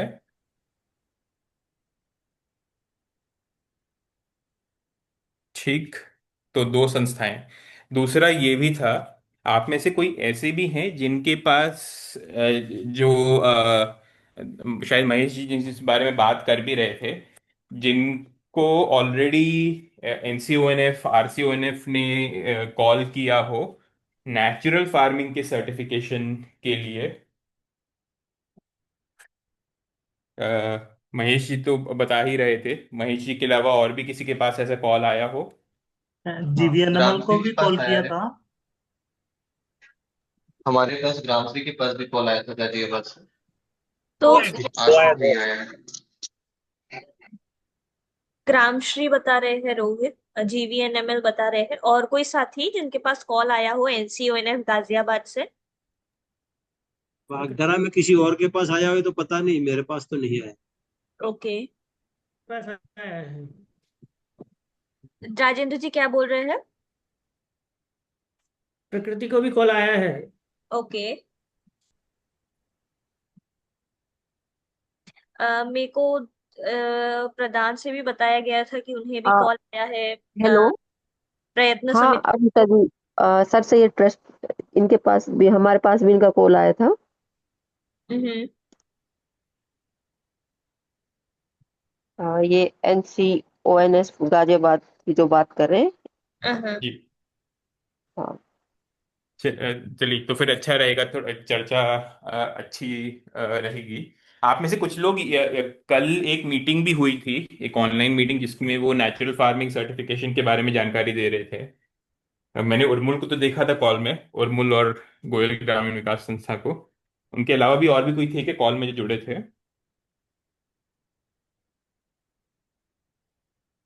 या फिर नेचुरल फार्मिंग सर्टिफिकेशन को लेते हुए कोई और कॉल में भी जुड़े हों, कोई हमने? ठीक ठीक। तो मैं एक तरह से थोड़ा सा सर्टिफिकेशन पे, जैविक सर्टिफिकेशन पे थोड़ी सी बात रखूंगा, और फिर प्राकृतिक खेती के सर्टिफिकेशन की क्या बात हो रही है उस पे रखूंगा। ये पीपीटी जो है, ये पीपीटी भी एनसीओएनएफ गाजियाबाद से गगनेश शर्मा जी जो उनको लीड करते हैं, उन्हीं की पीपीटी है। तो अधिकतर कंटेंट उन्हीं का है। आखिरी में कुछ और बिंदु मैंने रखे हैं। बड़ी पीपीटी है तो मैं डिटेल में नहीं जाऊंगा।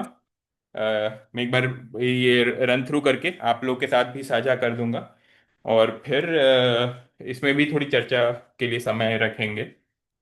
और जो अनुभव भी रहे हैं उस पे भी थोड़ी बात करेंगे। तो आप लोगों ने शायद देखा होगा कि नेचुरल फार्मिंग के लिए भी एक अलग से सर्टिफिकेशन बन रहा है। आज के समय में एनपीओपी एक सर्टिफिकेशन है जो एक्सपोर्ट के इसमें पीड़ा करती है, ऑर्गेनिक का, national program for organic certification. PGS के इसमें, पीजीएस इंडिया का ऑर्गेनिक सर्टिफिकेशन है, जिसमें 76 रीजनल काउंसिल हैं, जिसमें वागधारा भी जुड़ी हैं, डीएससी भी जुड़ी हुई है, और भी शायद जेकेबीटी वगैरह भी जुड़े हुए हैं, कॉल पे नहीं है आज।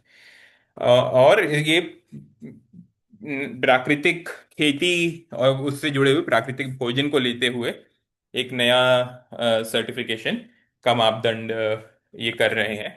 पर पीजीएस केस में मैं आशा कर रहा हूँ आप लोग मेरा इस स्लाइड देख पा रहे होंगे, पीपीटी में जी बिल्कुल।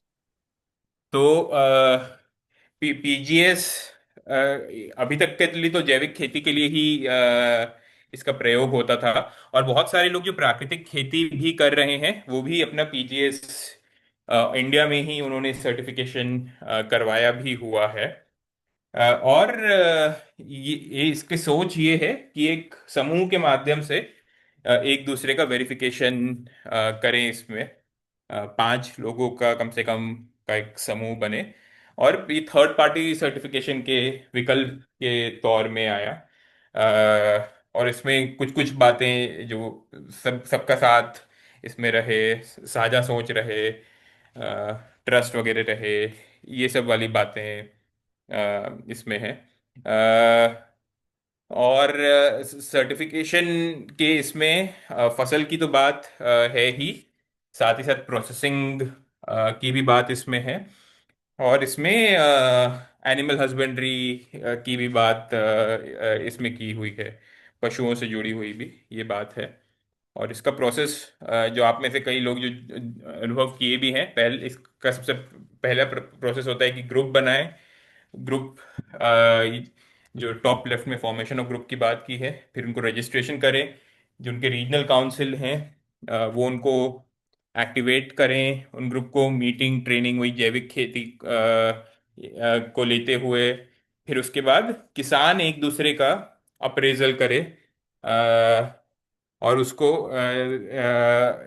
रीजनल काउंसिल है, आरसी मतलब रीजनल काउंसिल, जो कि एक संस्था है, जैसे वागधारा पीजीएस में रीजनल काउंसिल है।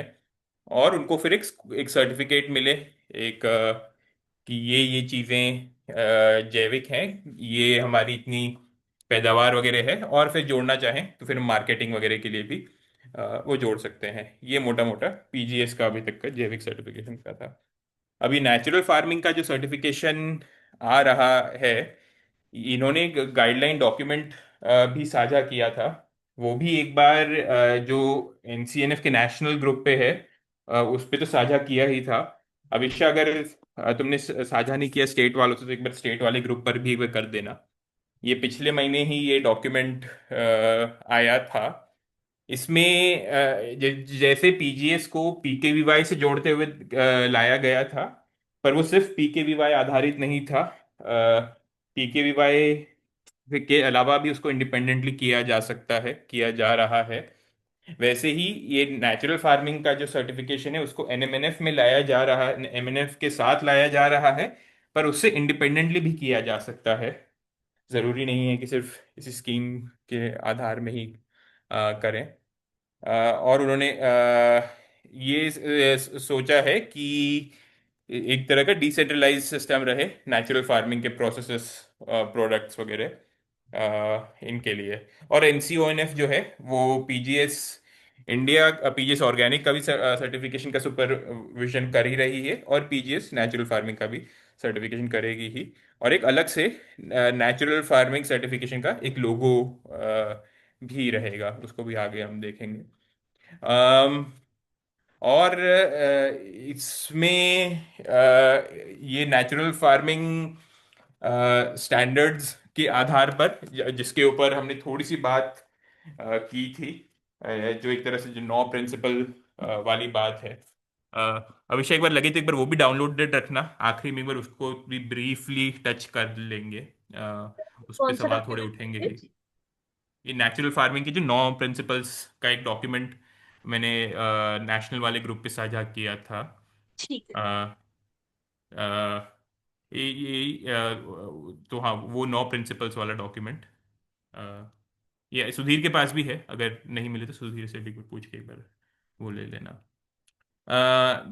तो ये प्रिंसिपल्स पीजीएस इंडिया से जुड़े हुए ही प्रिंसिपल्स पर है, पर उसमें एक फर्क ये है, सितारा करके एक सिस्टम है जो हिमाचल में प्राकृतिक खेती में इस्तेमाल जिसका हुआ है, उससे उसको जोड़ा गया है। इसके ऊपर थोड़ा हम फिर आगे आएंगे।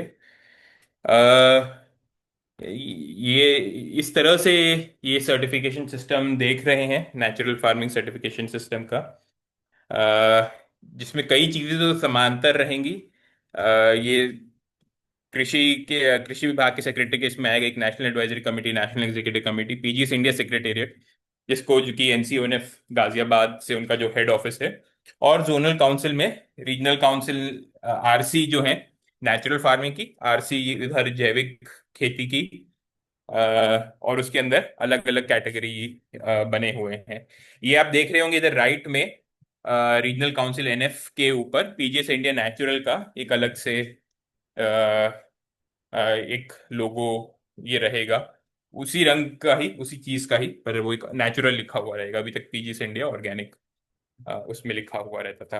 क्रॉप प्रोडक्शन, वाइल्ड हार्वेस्ट और प्राइमरी प्रोसेसिंग की बात इसमें है, व्यक्तिगत किसानों या किसानों के समूह के, जो कि ऑन फार्म या ऑफ फार्म प्रोसेसिंग की भी इसमें अभी तक चीजें जुड़ चुकी हैं। ये एलएसी करके एक है, एलएसी मतलब लार्ज एरिया सर्टिफिकेशन होता है। तो छत्तीसगढ़ में दंतेवाड़ा एक तरह से पूरी तरीके का सर्टिफाइड, लगभग पूरी तरीके का जैविक डिस्ट्रिक्ट हो ही गया है। मतलब यहाँ पे एक लंबा प्रोसेस हुआ था। अब तो वहाँ पे सिर्फ 100 सवा 100 किसान ही है जो कि वहाँ पे थोड़ी ही मात्रा में एग्रोकेमिकल यूज करते हैं। पर ये 12-15 साल का एक प्रोसेस एक रहा है जैविक पूरा डिस्ट्रिक्ट बनने के लिए। तो वहां पर उस डिस्ट्रिक्ट में एग्रोकेमिकल बेचे भी नहीं जाते हैं।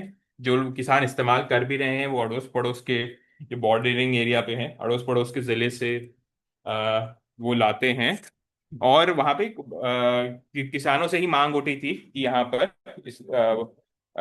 कोई रसायन का इस्तेमाल न किया जाए। तो ऐसा लार्ज एरिया सर्टिफिकेशन हमारे पास भी कुछ डिस्ट्रिक्ट्स हो सकते हैं जहाँ पे केमिकल का प्रयोग कम ही हो शायद अभी भी, उसको भी उस दिशा में बढ़ाने की तरफ। वो जरूरी नहीं है वो पूरे डिस्ट्रिक्ट स्तर पे हो, वो ब्लॉक स्तर या ऐसे इस जगह पर भी लार्ज एरिया सर्टिफिकेशन कर सकते हैं।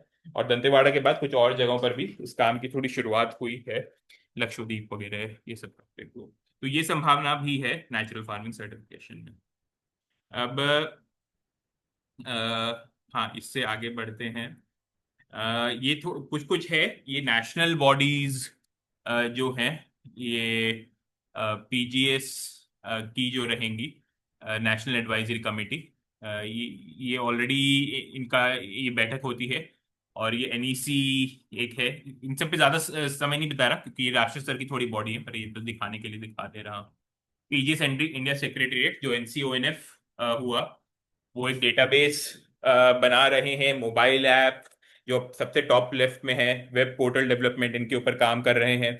जो भी टेक्निकल इश्यूज पॉलिसी में जो भी सुधार वगैरह ये सब जो और करने हैं, रिपोर्टिंग, रीजनल काउंसिल का एप्लीकेशन और भी लोकल अथॉरिटी वगैरह उन सबको जोड़ना, राज्य सरकारों के साथ काम करना, जोनल काउंसिल, रीजनल काउंसिल के साथ काम करना हम,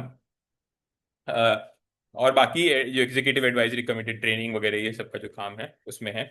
जो जोनल काउंसिल है वो 5 RCONF, regional centre for organic and natural farming, NCONF जो है national centre for organic and natural farming है। और ये 5 रीजनल काउंसिल्स हैं। राजस्थान जो है वो गाजियाबाद के अंदर में ही आता है, RCONF गाजियाबाद के अंदर में ही। तो वो हेड ऑफिस से ही जुड़ा हुआ है। और इसी संदर्भ में जब अभिषेक जो बता रहे थे कि हमने जब अर्जुन जी को जब आंकड़े साझा किए थे संस्थाओं के, जो कि क्या क्या संस्थाएं हैं उनके कांटेक्ट वगैरह ये सब, तो उसी में से ही मालूम पड़ा कि वो वही ही फिर NCONF RCONF गाजियाबाद के साथ फिर साझा हुआ था। तो फिर उसी से ही कुछ संस्थाओं को उन्होंने वहां से कॉल किया है। जो जोनल काउंसिल जो है उनका काम, और ये जो हमारा एक सेंटर ऑफ नेचुरल फार्मिंग भी है जो कि ओवरऑल पूरा मॉनिटरिंग में ये नेचुरल फार्मिंग सर्टिफिकेशन के इसमें मदद करे। और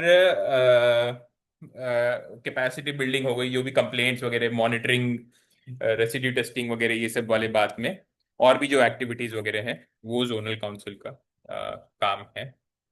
ये जो रीजनल काउंसिल की जो बात है, और इसमें ये जो 76 जो रीजनल काउंसिल हैं जैविक खेती में, उनको तो पूछ ही रहे हैं कि वो नेचुरल फार्मिंग का काम के इसमें भी उनका अनुभव है, वो जुड़ना चाहेंगे।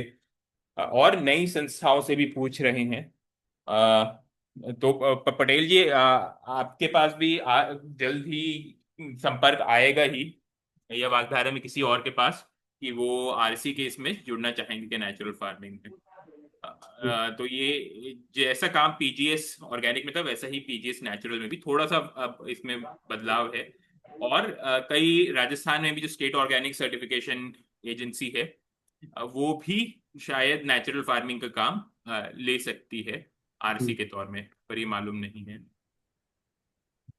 रीजनल काउंसिल का काम जो रहता है वो ये रहता है कि वो इंस्पेक्शन करे, मॉनिटरिंग करे, रेसिड्यू टेस्टिंग करे, किसानों को मार्केट के साथ जुड़ने में मदद करे कि उनका कंजम्पशन भी हो, डेटा एंट्री वगैरह। ये तो जैविक खेती वाला पोर्टल है, पर एक नेचुरल फार्मिंग का भी पोर्टल एक बन रहा है, सर्टिफिकेट वगैरह बने, मीटिंग वगैरह में पार्टिसिपेशन हो, ट्रेनिंग वगैरह, फील्ड इंस्पेक्शन, रजिस्ट्रेशन वगैरह किसानों के साथ, ऑनलाइन डिटेल्स एंट्री ये रहे एनएफ पोर्टल में, लिटरेचर तैयार करें अपनी स्थानीय भाषाओं में जो वहाँ से एनसीओएनएफ से आ रहा है अंग्रेजी वगैरह में, ट्रेनिंग वगैरह दे किसानों को स्टैंडर्ड के बारे में, और डॉक्यूमेंटेशन वगैरह ये करने में जो ऐप वगैरह में भी आया सके।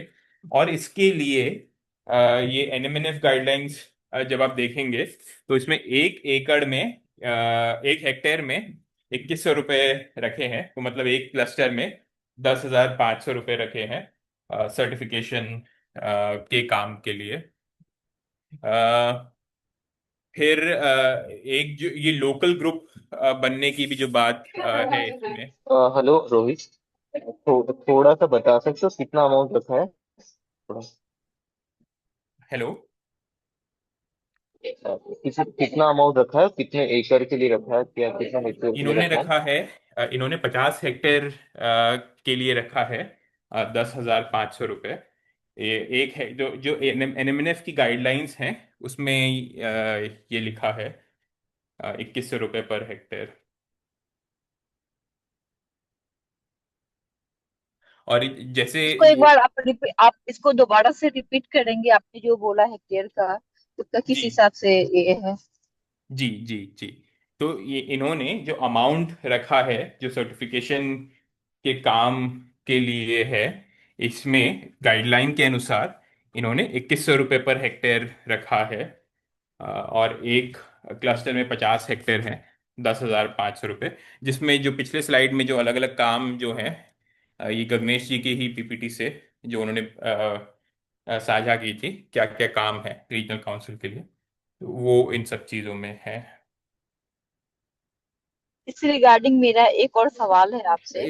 जैसे और अगर अभी उसको होल्ड पे कर लें, क्योंकि कई सारी चीजें और आगे मैं अभी साझा करूंगा, तो हो सकता है सवाल उससे शायद क्लैरिफाई हो ही जाए। अगर आप कहीं नोट करके रख लें, क्योंकि फिर एक थोड़ा व्यापक चर्चा का ही एक सत्र, एक पार्ट रख लेंगे आखिरी में। अभी सवालों में ना जाए तो बेहतर रहेगा।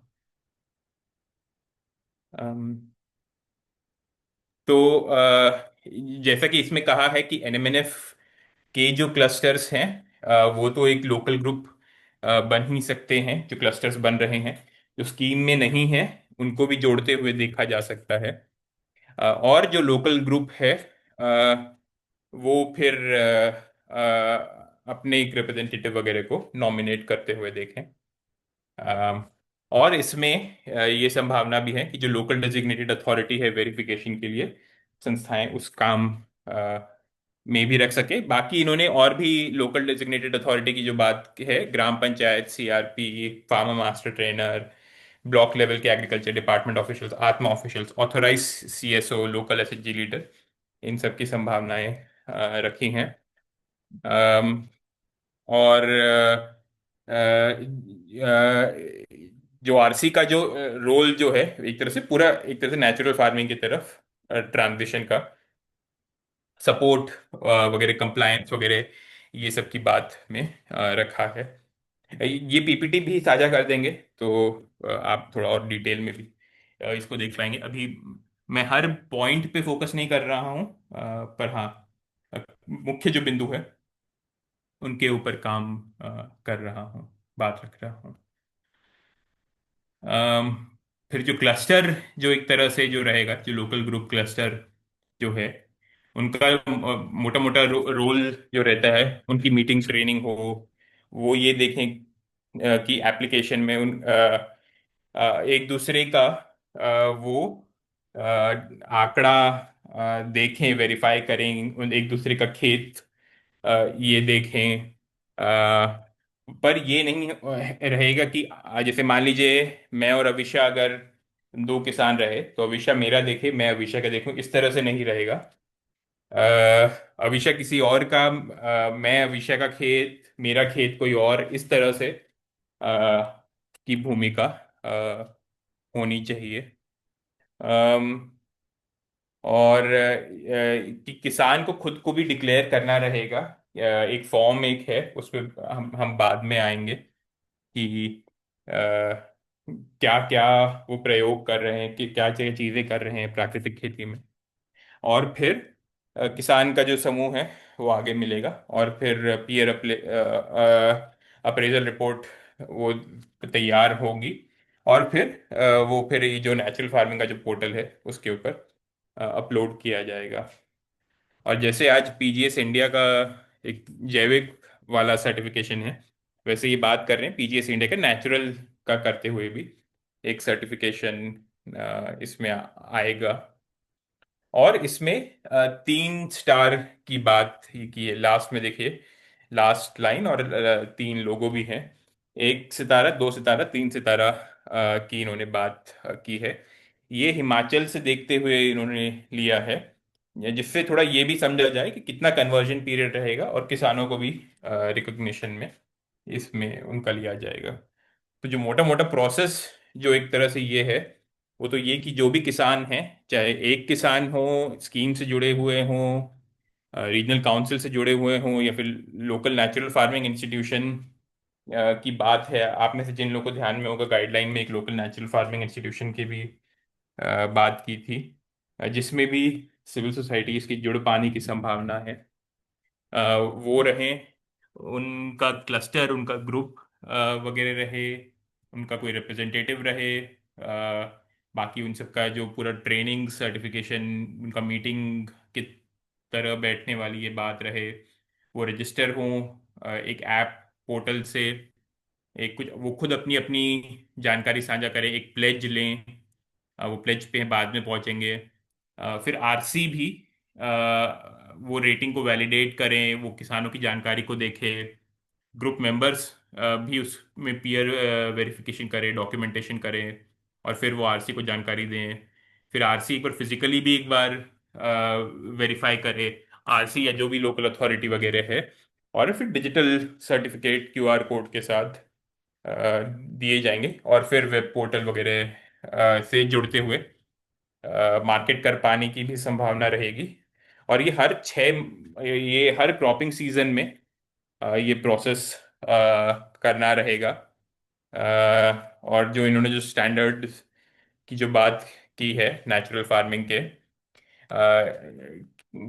कि वो तो पहले प्लेज तैयार करेंगे, बाकी फिर कोई सिंथेटिक केमिकल इनपुट बिल्कुल भी ना रहे इसमें, जीएम वगैरह ये सब न रहे, जेनेटिकली मॉडिफाइड ऑर्गेनिज्म, बीज इनपुट्स वगैरह लोकली तैयार हों, चारा वगैरह भी खेत का हो या फिर लोकली लिया हुआ हो, और जो भी इनपुट्स वगैरह हो या खेत का या फिर आसपास के इसका, या फिर लोकल बीआरसी से लिया हुआ हो, कोई इंडस्ट्री या कंपनी का प्रोडक्ट ना हो इसमें। पीजीएस के इसमें 3 साल का एक तरह का ट्रांजिशन पीरियड रहता था, पर उसमें ये बात भी होती थी कि कोई किसान अगर कई समय से कर रहे हैं बिना रसायन की खेती, उनको भी अगर जुड़ना है तो उनको 3 साल करना रहेगा। तो इसलिए इसको 6 महीने एक क्रॉपिंग सीजन में जो रहे वो भी जुड़ सकते हैं, ऐसे लिया गया है। जो बीज की बात है, प्लांटिंग मटेरियल वगैरह, वो भी नेचुरल ऑर्गेनिक बीज वगैरह हो। अगर ना रहें तो अभी के जो बीज रहते हैं जो मार्केट के, वो भी लिए जा सकते हैं, जो नॉर्मल बीज रहें, हाइब्रिड रहें, कंपोजिट रहें, पर बिना केमिकल ट्रीटमेंट वगैरह के हों।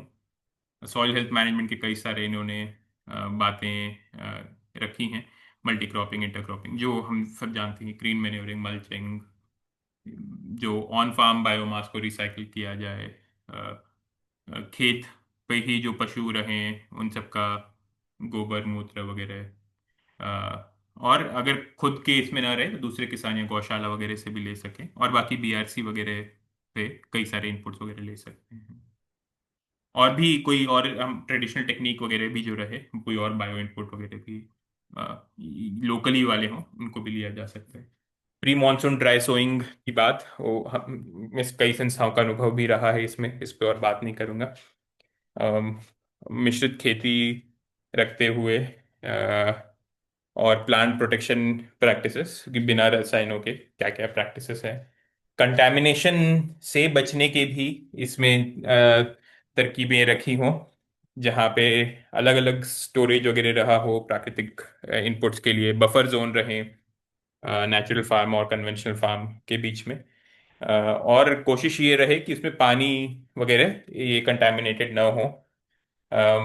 और प्रोसेसिंग वगैरह के लिए भी ऑन फार्म प्रोसेसिंग को जो है उसको लेते हुए करने की बात है।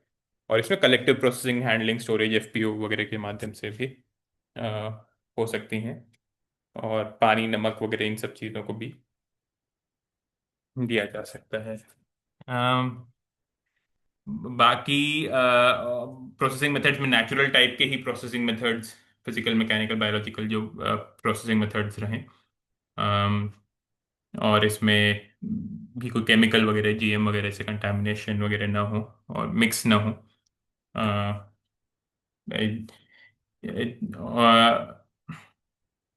और इसमें ये भी बताया गया है कि किन चीज़ों को लूज, किन चीज़ों को पैकेज फॉर्म में रखा जा सकता है।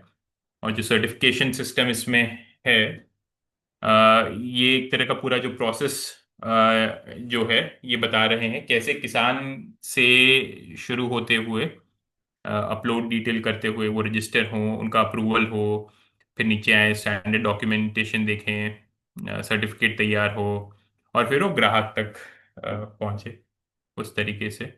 और राइट में आप देखेंगे कि कई सारी संस्थाएं जो regional council, local natural farming institution और भी जो संस्थाएं जुड़ी हुई हैं, वो वेरिफिकेशन वगैरह ये सब के इसमें भी लोकल डेजिग्नेटेड अथॉरिटी ये रहे।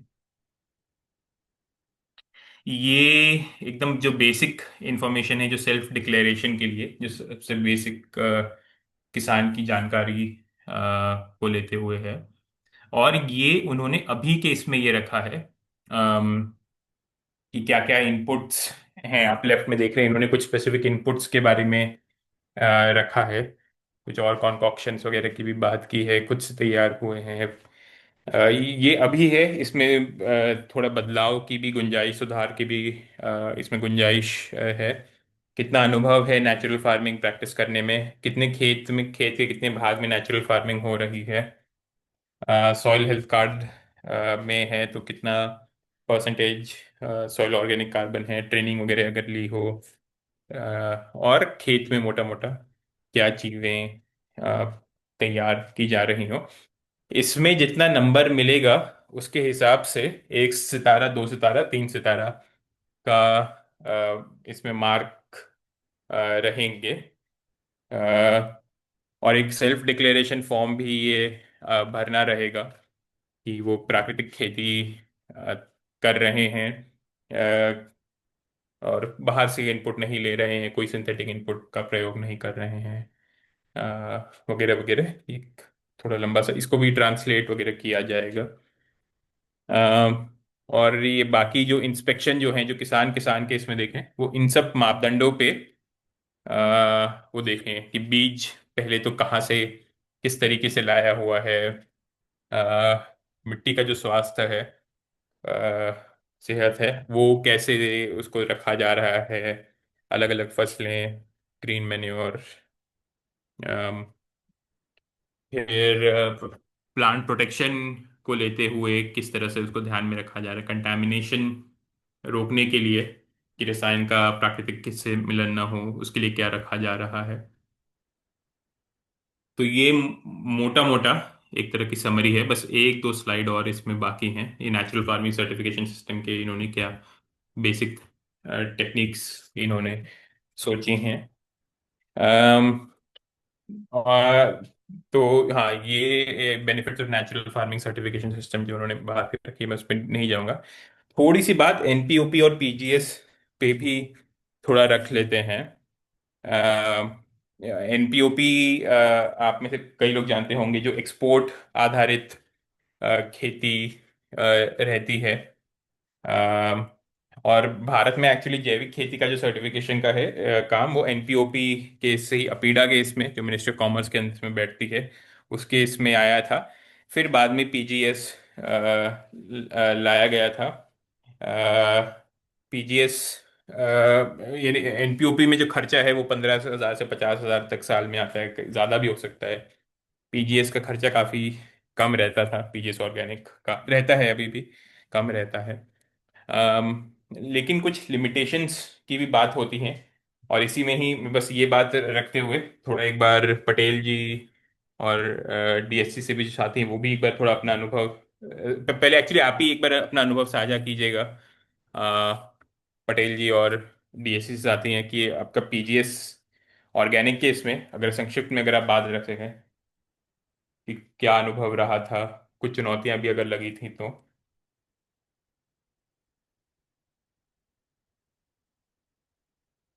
हाँ, पटेल जी आप सुन पा रहे हैं? हाँ जी, वो बता रहे हैं या मैं बताऊं? आप शुरू कीजिए, आप शुरू कीजिए। पीजीएस सर्टिफिकेशन के लिए एक्चुअली हमारा जो आरसी था वो कीस्टोन फाउंडेशन था, और कीस्टोन फाउंडेशन के माध्यम से हमारे यहाँ कम से कम 300 पीजीएस ग्रुप का गठन किया गया था।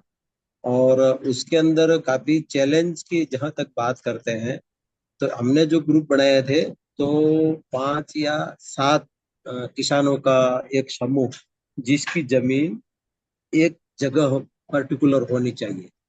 हर व्यक्ति का खेत अलग अलग पीजीएस ग्रुप में नहीं चलता है ना, तो एक राउंड में होना जरूरी है। दूसरी चीज इसके अंदर जैसे आपने बताया कि एक दूसरा का वो देखते हैं, उसकी जांच करते हैं। इसका कुछ इंडिकेटर्स भी है कि उस खेत के अंदर किसी भी प्रकार की प्लास्टिक, किसी भी प्रकार का केमिकल वाला डिब्बा कि ऐसा कुछ नहीं दिखे।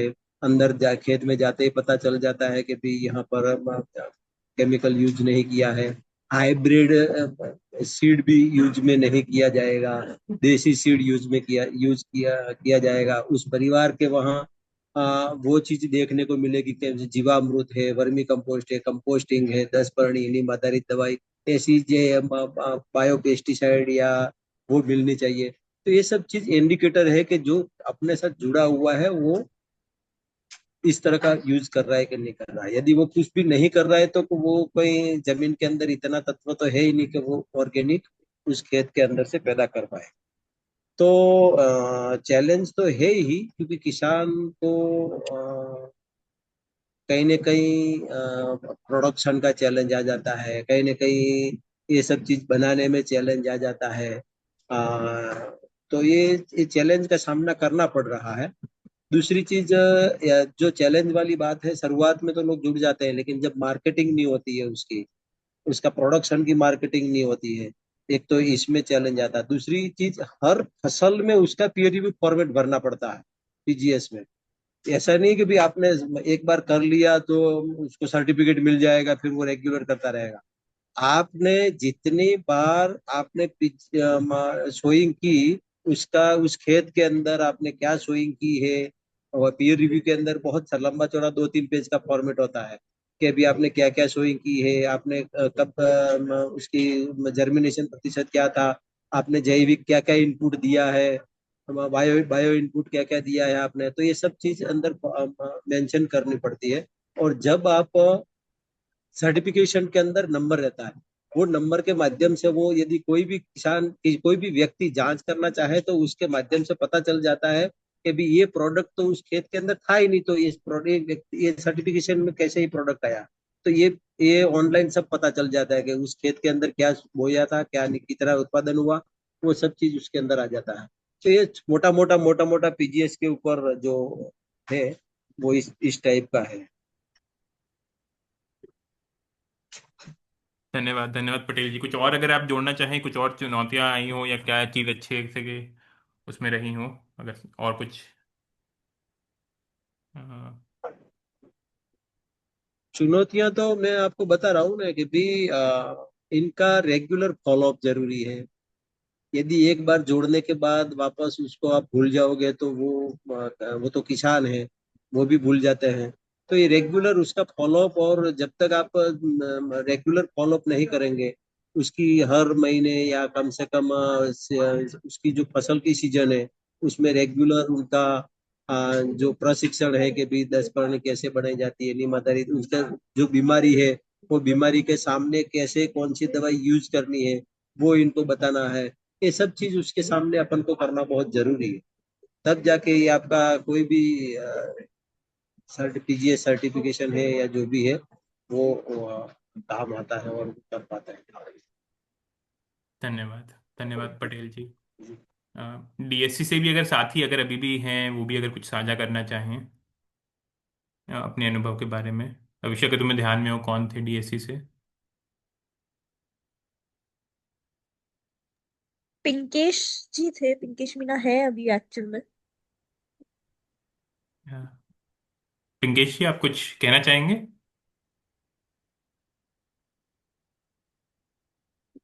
ठीक, शायद कुछ दिक्कत आ रही होगी। मैं बस इसमें कुछ और ये बातें थी वो भी थोड़ा सा रख लेता हूँ। एनपीओपी और पीजीएस के बारे में ही पटेल जी ने काफी बात तो पीजीएस के बारे में कर ही दी है।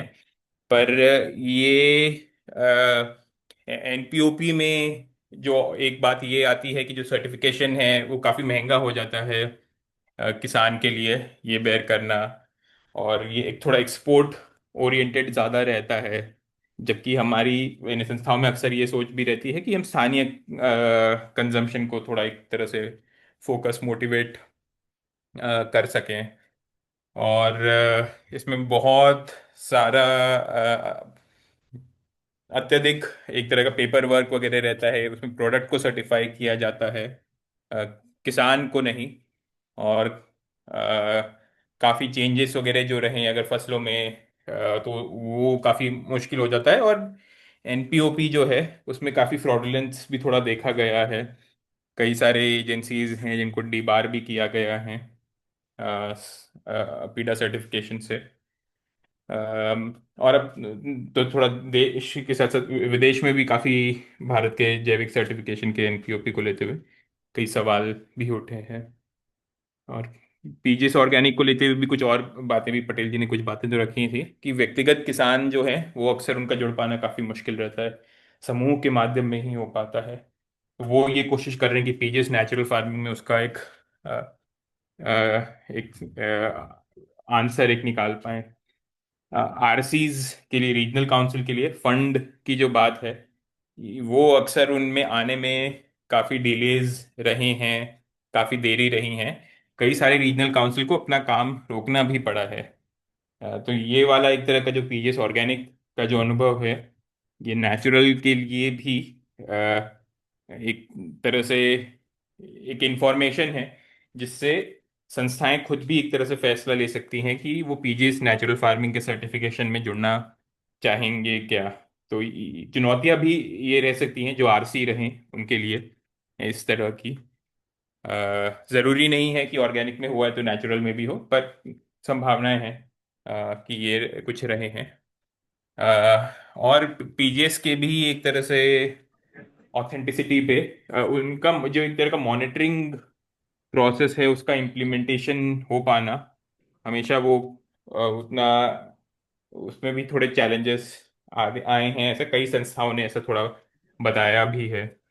तो हम एनसीएनएफ के तरह से और ये भी कोशिश कर रहे हैं कि जो नेचुरल फार्मिंग का जो सर्टिफिकेशन प्रोसेस है उसमें जैसे पटेल जी ने साझा किया ही ऐसे और कई संस्थाओं का भी अनुभव रहा है। कई और हैं जो आरसी केस में भी जुड़ी हैं, वागधारा आरसी केस में नहीं जुड़ी थी, जैसे पटेल जी बता रहे थे कीस्टोन फाउंडेशन के साथ इन्होंने काम किया था आरसी के माध्यम से।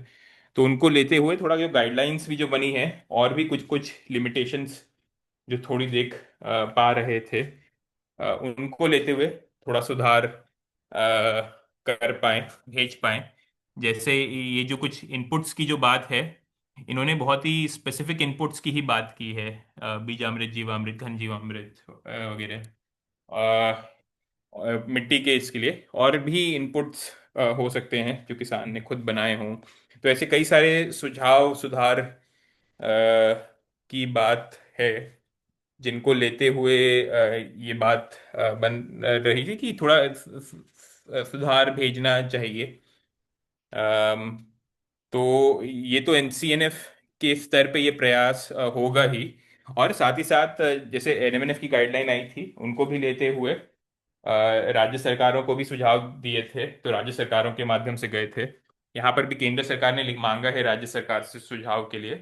पर साथ ही साथ आप में से कई लोग ये भी बता रहे थे कि जिनको एनसीओएनएफ ने अभी बात पे बुलाया है, कल तो सूरज भी मेरे साथ, मैं और सूरज भी एक कॉल में थे एनसीओएनएफ के साथ में। सूरज, अगर आप भी कुछ और साझा करना चाहें उस कॉल से, तो एक तो और ये जो बात आ रही, कई संस्थाओं से ये भी बात आई थी कि 25,000 रुपये देने की भी बात आई है। तो इन सब चीज़ों पर भी अभी थोड़ा चर्चा कर सकते हैं। और बाकी जिनके जो सवाल, कई साथियों के कुछ सवाल भी रहे होंगे, संगीता जी बीच में कुछ पूछ भी रही थी। तो हाँ, तो इसका ये कोशिश थी कि इससे आप थोड़ा और बेहतर जान सके नेचुरल फार्मिंग सर्टिफिकेशन के बारे में। और आप ये देख सकें कि आपकी संस्था को क्या फैसला लेना चाहिए। और ये भी है कि ये भी बात, एक कल कल कई सारे चर्चाएं भी हुई थी उनके साथ, तो ये भी बात हुई थी कि जो अभी जैविक खेती से जुड़े हुए सर्टिफिकेशन में है, और अगर उनको ये नेचुरल फार्मिंग के सर्टिफिकेशन में लाना होगा तो इसकी भी संभावनाएं हैं। अगर वो प्रैक्टिस कर रहे हैं तो वो उस तरह से ट्रांजिशन भी हो सकता है। तो हाँ, तो कई सारी संभावनाएं हैं। पर ये संस्थाओं को खुद से भी एक बार देखना होगा कि वो क्या खुद आरसी बनते हुए जुड़ना चाहेंगी या किसी और आरसी के माध्यम से भी वो काम कर सकती हैं। तो हाँ, मैं अभी अभी के लिए तो अपनी बात को यहीं विराम देता हूँ। सबसे पहले सूरज, अगर आप थोड़ा और जोड़ना चाहें, क्योंकि कल शायद आप और नहीं थे उस मीटिंग में।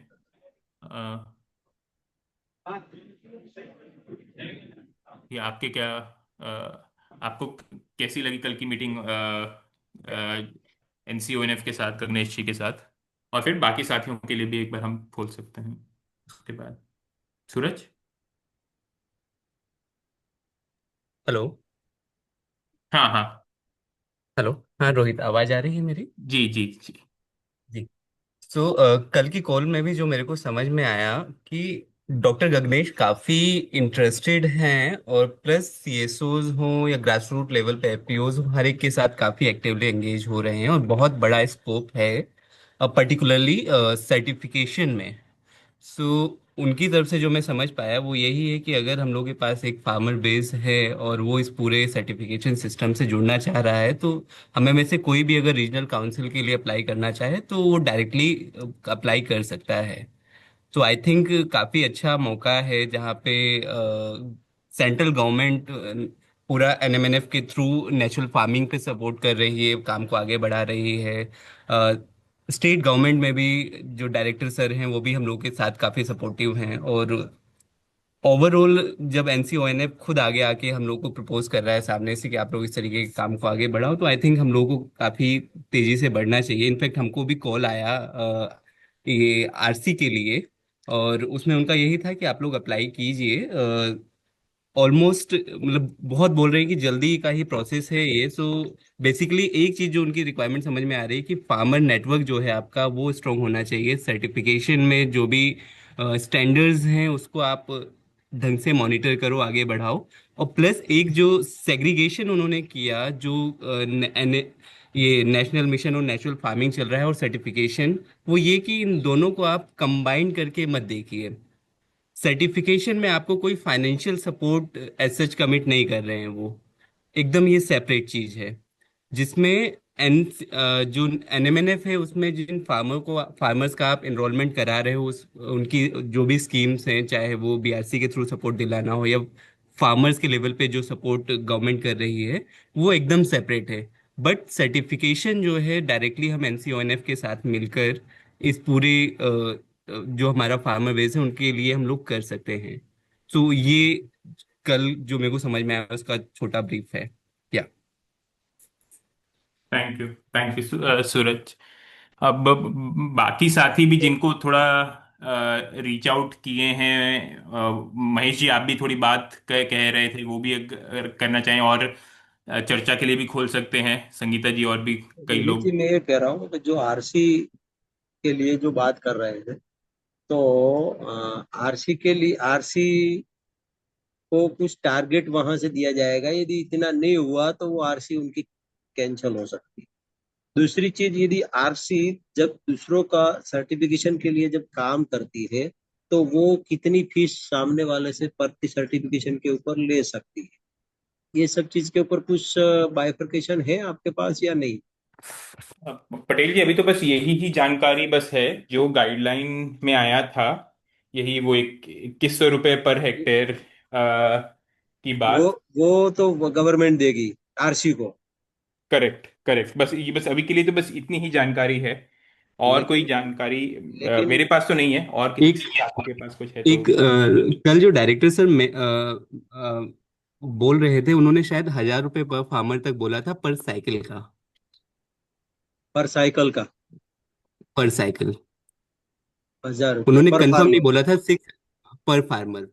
500 to 1000 का बोला था उन्होंने, पर फार्मर पर साइकिल, क्योंकि इसको हर साइकिल पे अपने को करवाना होगा रिन्यू। हर साइकिल रिन्यू करवाना होगा, मैं वही कह रहा हूँ, क्योंकि हाँ। हर साइकिल रिन्यू करना है, हर साइकिल के अंदर क्या फसल बोई है वो उसका ऑनलाइन फॉर्म भरा जाता है। और उसके साथ यदि 1000 रुपया है, तो यदि 10 किसान एक ग्रुप में है ना, या तो 500 रुपया भी है, हम्म। तो एक ग्रुप में 10 हम्म। किसान है तो 5000 रुपया एक ग्रुप का हुआ, ऐसा मान सकते हैं। बिल्कुल बिल्कुल। क्योंकि सर्टिफिकेट पूरे ग्रुप को मिलता है, बिल्कुल। उसके अंदर किसानों पर के नाम आते हैं, और वही सर्टिफिकेट सबको अलग अलग रूप में दिया जाता है, और एक एक ही सर्टिफिकेट अंदर सभी किसानों के नाम आ जाते हैं। ग्रुप सर्टिफिकेशन में यही है कि हाँ, ग्रुप एक ही में सर्टिफिकेशन में एक, नाम आए। हाँ, एक ही नाम आएगा। ये सब चीज है, तो ये अभी मेरे ख्याल से आगे से क्लियर नहीं होगा। पर इसमें ये भी है कि अगर फार्मर का नेचुरल फार्मिंग में ट्रांजिशन ज्यादा लैंड का भी है, तो भी वो सेम उसी में ही कवर हो सकता है। सो पर बीघा या पर एकड़ जो कॉस्ट होगी, वो इस तरीके से थोड़ा डाउन हो सकती है, अगर बड़े साइज में वो प्रैक्टिस कर रहा है तो।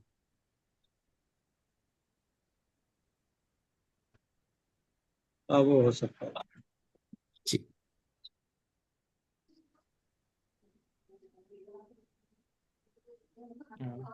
विजय जी, आपने अनम्यूट किया है।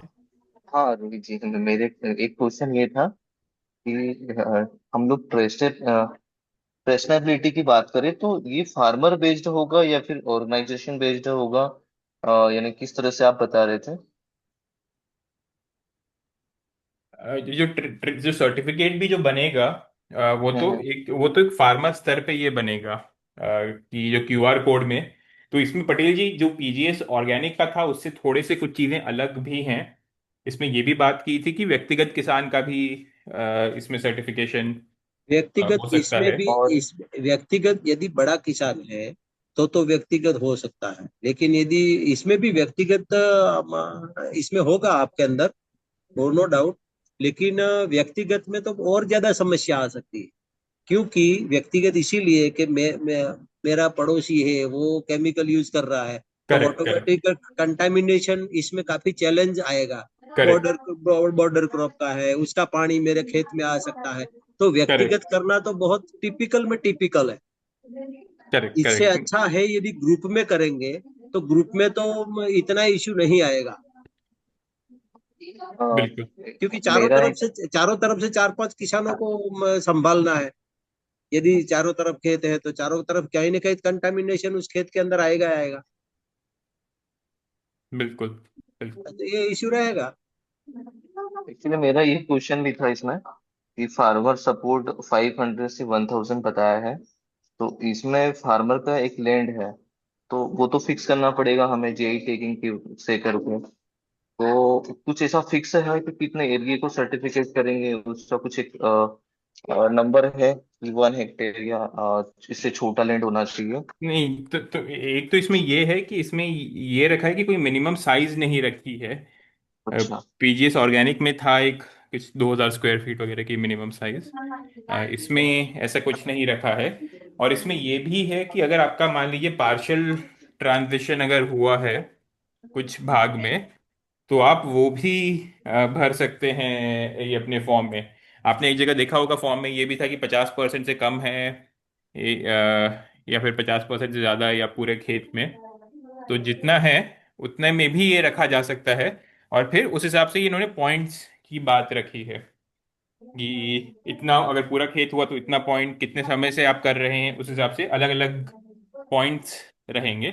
और जितने पॉइंट्स होंगे उस हिसाब से उतना स्टार वाला सिस्टम इन्होंने रखा है। 1 स्टार, 2 स्टार, 3 स्टार, जितने ज्यादा स्टार उतना ज्यादा मजबूत एक तरह से प्राकृतिक खेती की तरफ बढ़े हुए। और दूसरा एक क्वेश्चन ये था कि ये मेथड तो बहुत कॉम्प्लेक्स है। मैंने एनपीओपी में काम किया था, तो काफी कॉम्प्लेक्स काम होते हैं तो उसमें, लेकिन मार्केट का एक चैनल होता है। कॉटन में काम किया था तो फार्मर से इजी तरीके से बाय हो जाता है जितनी डिमांड आती है, और जब भी वो IC3 में जाते हैं उनसे परचेज कर लेते थे। तो ऐसा कुछ सपोर्ट है कि मार्केट लिंकेज इस तरह से इसमें? तो दो तीन बात आपने कही, मैं दोनों पे थोड़ा थोड़ा टच करता हूँ। और भी बाकी साथी भी जोड़ते जाएं। कई साथियों का अनुभव रहा है, कई साथी ये नेचुरल फार्मिंग वाले सर्टिफिकेशन वाले कॉल में भी जुड़े थे। एक तो ये कि एक सुधार के लिए भी जो भी सुझाव होंगे, तो अभी तो ये सत्र रिकॉर्ड भी हो रहा है तो इसमें कई सारी बातें निकल के आ रही हैं। उनको भी हम कोशिश करेंगे कि ये नेचुरल फार्मिंग सर्टिफिकेशन के सुधार की तरफ भी थोड़ा सुझाव जा सके।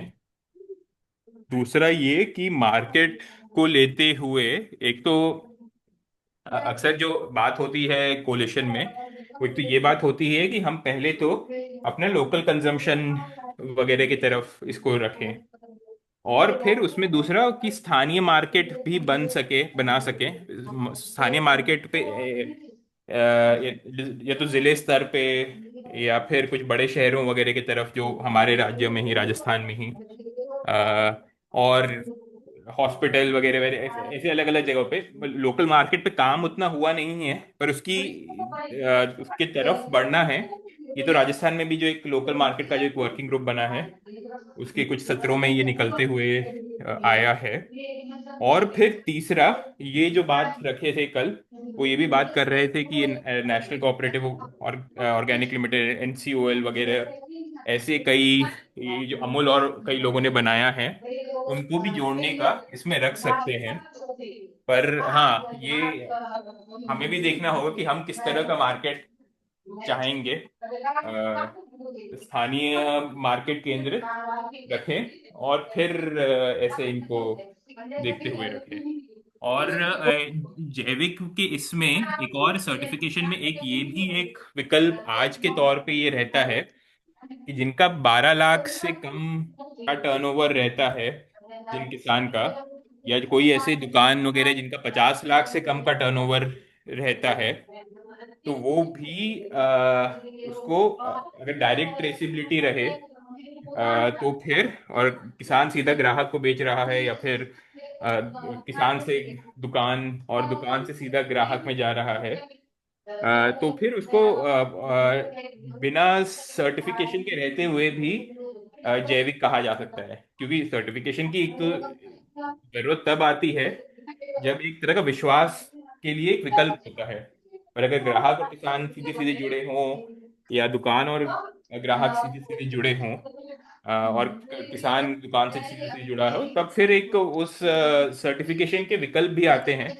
तो उस को लेते हुए भी कई चर्चाएं हो रही हैं FSSAI में, NCONF में भी, कि वो जो एक एग्जेम्पशन दिया हुआ है वो क्लॉज का, उसका उसके ऊपर क्या हो सके। तो ये वाली भी चीजें, चर्चाएं आएंगी नेचुरल फार्मिंग के इसमें भी, ये विकल्प को लेते हुए कि सर्टिफिकेशन वाला तो एक रास्ता है ही, सर्टिफिकेशन के बिना ही, जहाँ अगर आप जिन जिन जिलों में है वहां पर भी ग्राहक और किसानों का सीधा सीधा जुड़ाव इस तरह से हो सके अगर, तो वो सब संभावनाएं और वो सब प्रश्न भी आगे हमें देखने रहेंगे। मैं ये रोकता हूँ। हाँ, रोहित, एक छोटा सा एक और क्वेश्चन है, एक छोटा सा प्रोसेसिंग और हैंडलिंग को लेकर कि हम लोग इसकी बात कर रहे हैं, तो इसमें किस तरह के सर्टिफिकेशन की जरूरत पड़ेगी? और ये बाहर हम लोग अगर नेचुरल फार्मिंग करते हैं तो उन लोगों तक कैसे जा पाएंगे जो सर्टिफिकेट वाले, जो प्रोसेसिंग जो करते हैं? क्योंकि अभी मुझे लगता है इतना अभी तो कोई ऐसे नहीं होंगे जो प्रोसेसिंग नेचुरल फार्मिंग में करते होंगे। बिल्कुल कि ये नेचुरल फार्मिंग का सर्टिफिकेशन तो है एक तरह से कि अभी अभी ही आया है, आ रहा है। अभी तो हम्म। पूरी तरह से ऑपरेशनलाइज भी नहीं हुआ है। पर इन्होंने लोकल विलेज फार्म लेवल पर प्रोसेसिंग की बात रखी है।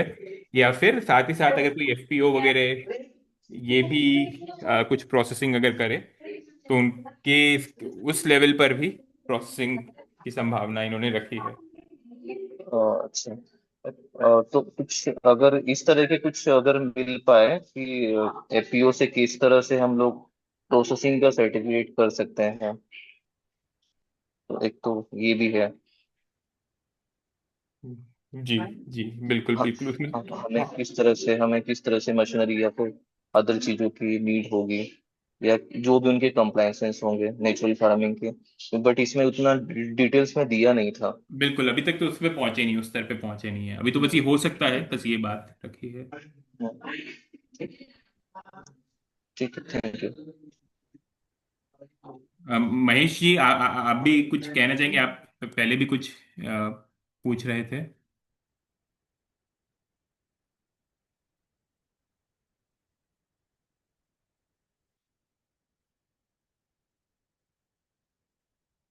महेश जी, आप सुन पा रहे हैं?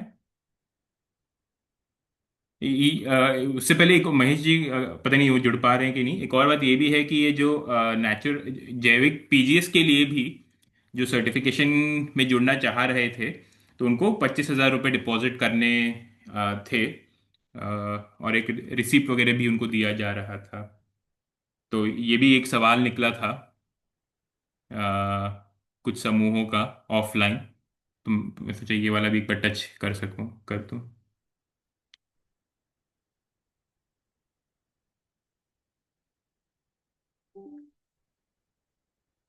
अम,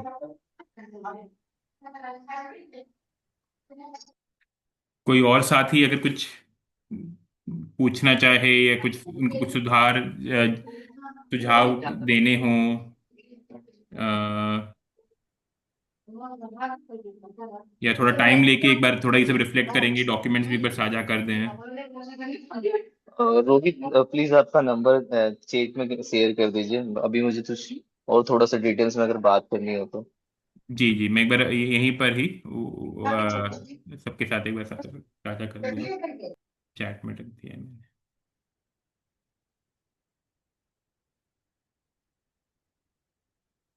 अ, अविशा, मेरे ख्याल से लग रहा है जितनी अभी चर्चा होनी थी आज के इसमें। राइट। तो आई होप थोड़ा क्लैरिटी बिल्ड कर पाए होंगे रीजनल काउंसिल को लेते हुए, और ये आप लोगों को मदद करेगा डिसाइड करने में और डिस्कस करने में एक्चुअली विद इन टीम की क्या आपकी संस्था आरसी के लिए अप्लाई करना चाह रही है, नहीं करना चाह रही है। इन केस अगर कुछ और भी सवाल उठ के आते हैं, हम लोग अवेलेबल है। रोहित और बेहतर तरीके से आप लोगों के सवालों के जवाब दे पाएंगे। अगर कुछ सुझाव भी है इस पूरे प्रोसीजर के अंदर तो भी अगर आप हमें बता दे तो हम उसे पास ऑन करेंगे एनसीयूएनएफ को। तो ये चीज थी। अ, समय भी हो गया है, 2 घंटे का ये कॉल था और तीनों टॉपिक कवर हो गए हैं।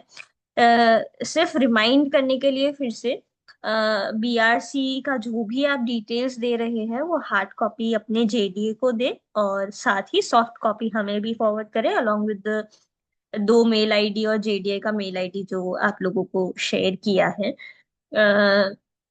जो दूसरा बात था कि संस्था का डिटेल, ताकि हम स्टेट डिपार्टमेंट के साथ शेयर कर सके, स्टेट एग्रीकल्चर डिपार्टमेंट के साथ। वो 12 जुलाई तक आप लोग भेज दे ताकि हम जल्द से जल्द एक वर्कशॉप जैसा उनके साथ प्लानिंग कर पाए। ये 12 जुलाई तक भेजना रहेगा आप लोगों को। और जो भी फॉर्मेट रहेगा उसको मैं आप लोगों के साथ शेयर कर दूंगी।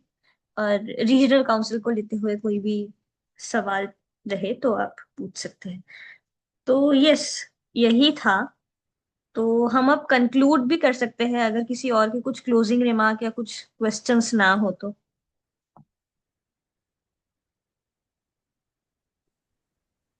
ठीक है।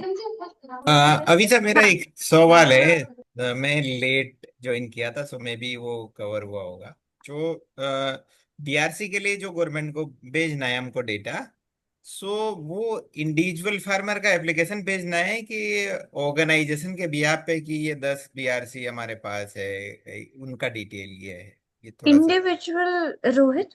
जो भी एक तरह से यूनिट इनका संचालन करेंगे, चाहे हाँ वो इंडिविजुअल फार्मर हो, चाहे एफपीओ हो, एसएचजी हो, जो भी हो, उनके बिहाफ पे उनका एक तरह से वो अभिषेक एप्लीकेशन जाना होगा। ओके। अभिषेक सो जी तो सॉरी, बेसिकली मैं जैसे मैं अभी लेफ्ट हमारी करूंगा। संस्था के साथ 10 बीआरसी है, तो क्या रोहित?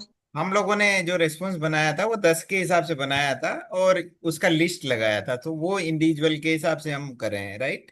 तो हाँ, तो यानी उन 10 का जो जो एक तरह से उसको एक तरह से आप इस तरह से करते हुए रखें कि 10 ये फॉर्म, 10 का संचालन जो जो कर रहे हैं, हाँ। जो कर रहे हैं, करना चाहेंगे, और उनका एक कंपाइल्ड ये भी कि कहाँ कहाँ इस पे।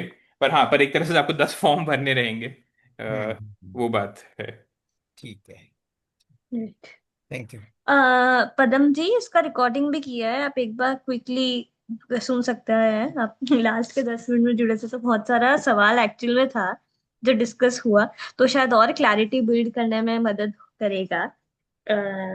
और ये आप सभी लोग जितना जल्दी भर के दे सके दैट वुड बी ग्रेट, क्योंकि एनएमएनए बहुत ज्यादा स्पीड में चल रहा है, तो हम कुछ मिस आउट ना करते, तो वो हमें ध्यान रखना होगा। थैंक यू रोहित, आपने काफी सारी चीजें क्लैरिफाई करी, तीनों बीआरसी, रीजनल काउंसिल और दूसरी चीज को लेते हुए, तो थैंक यू सो मच। और बाकी पार्टनर्स को भी थैंक यू जुड़ने के लिए।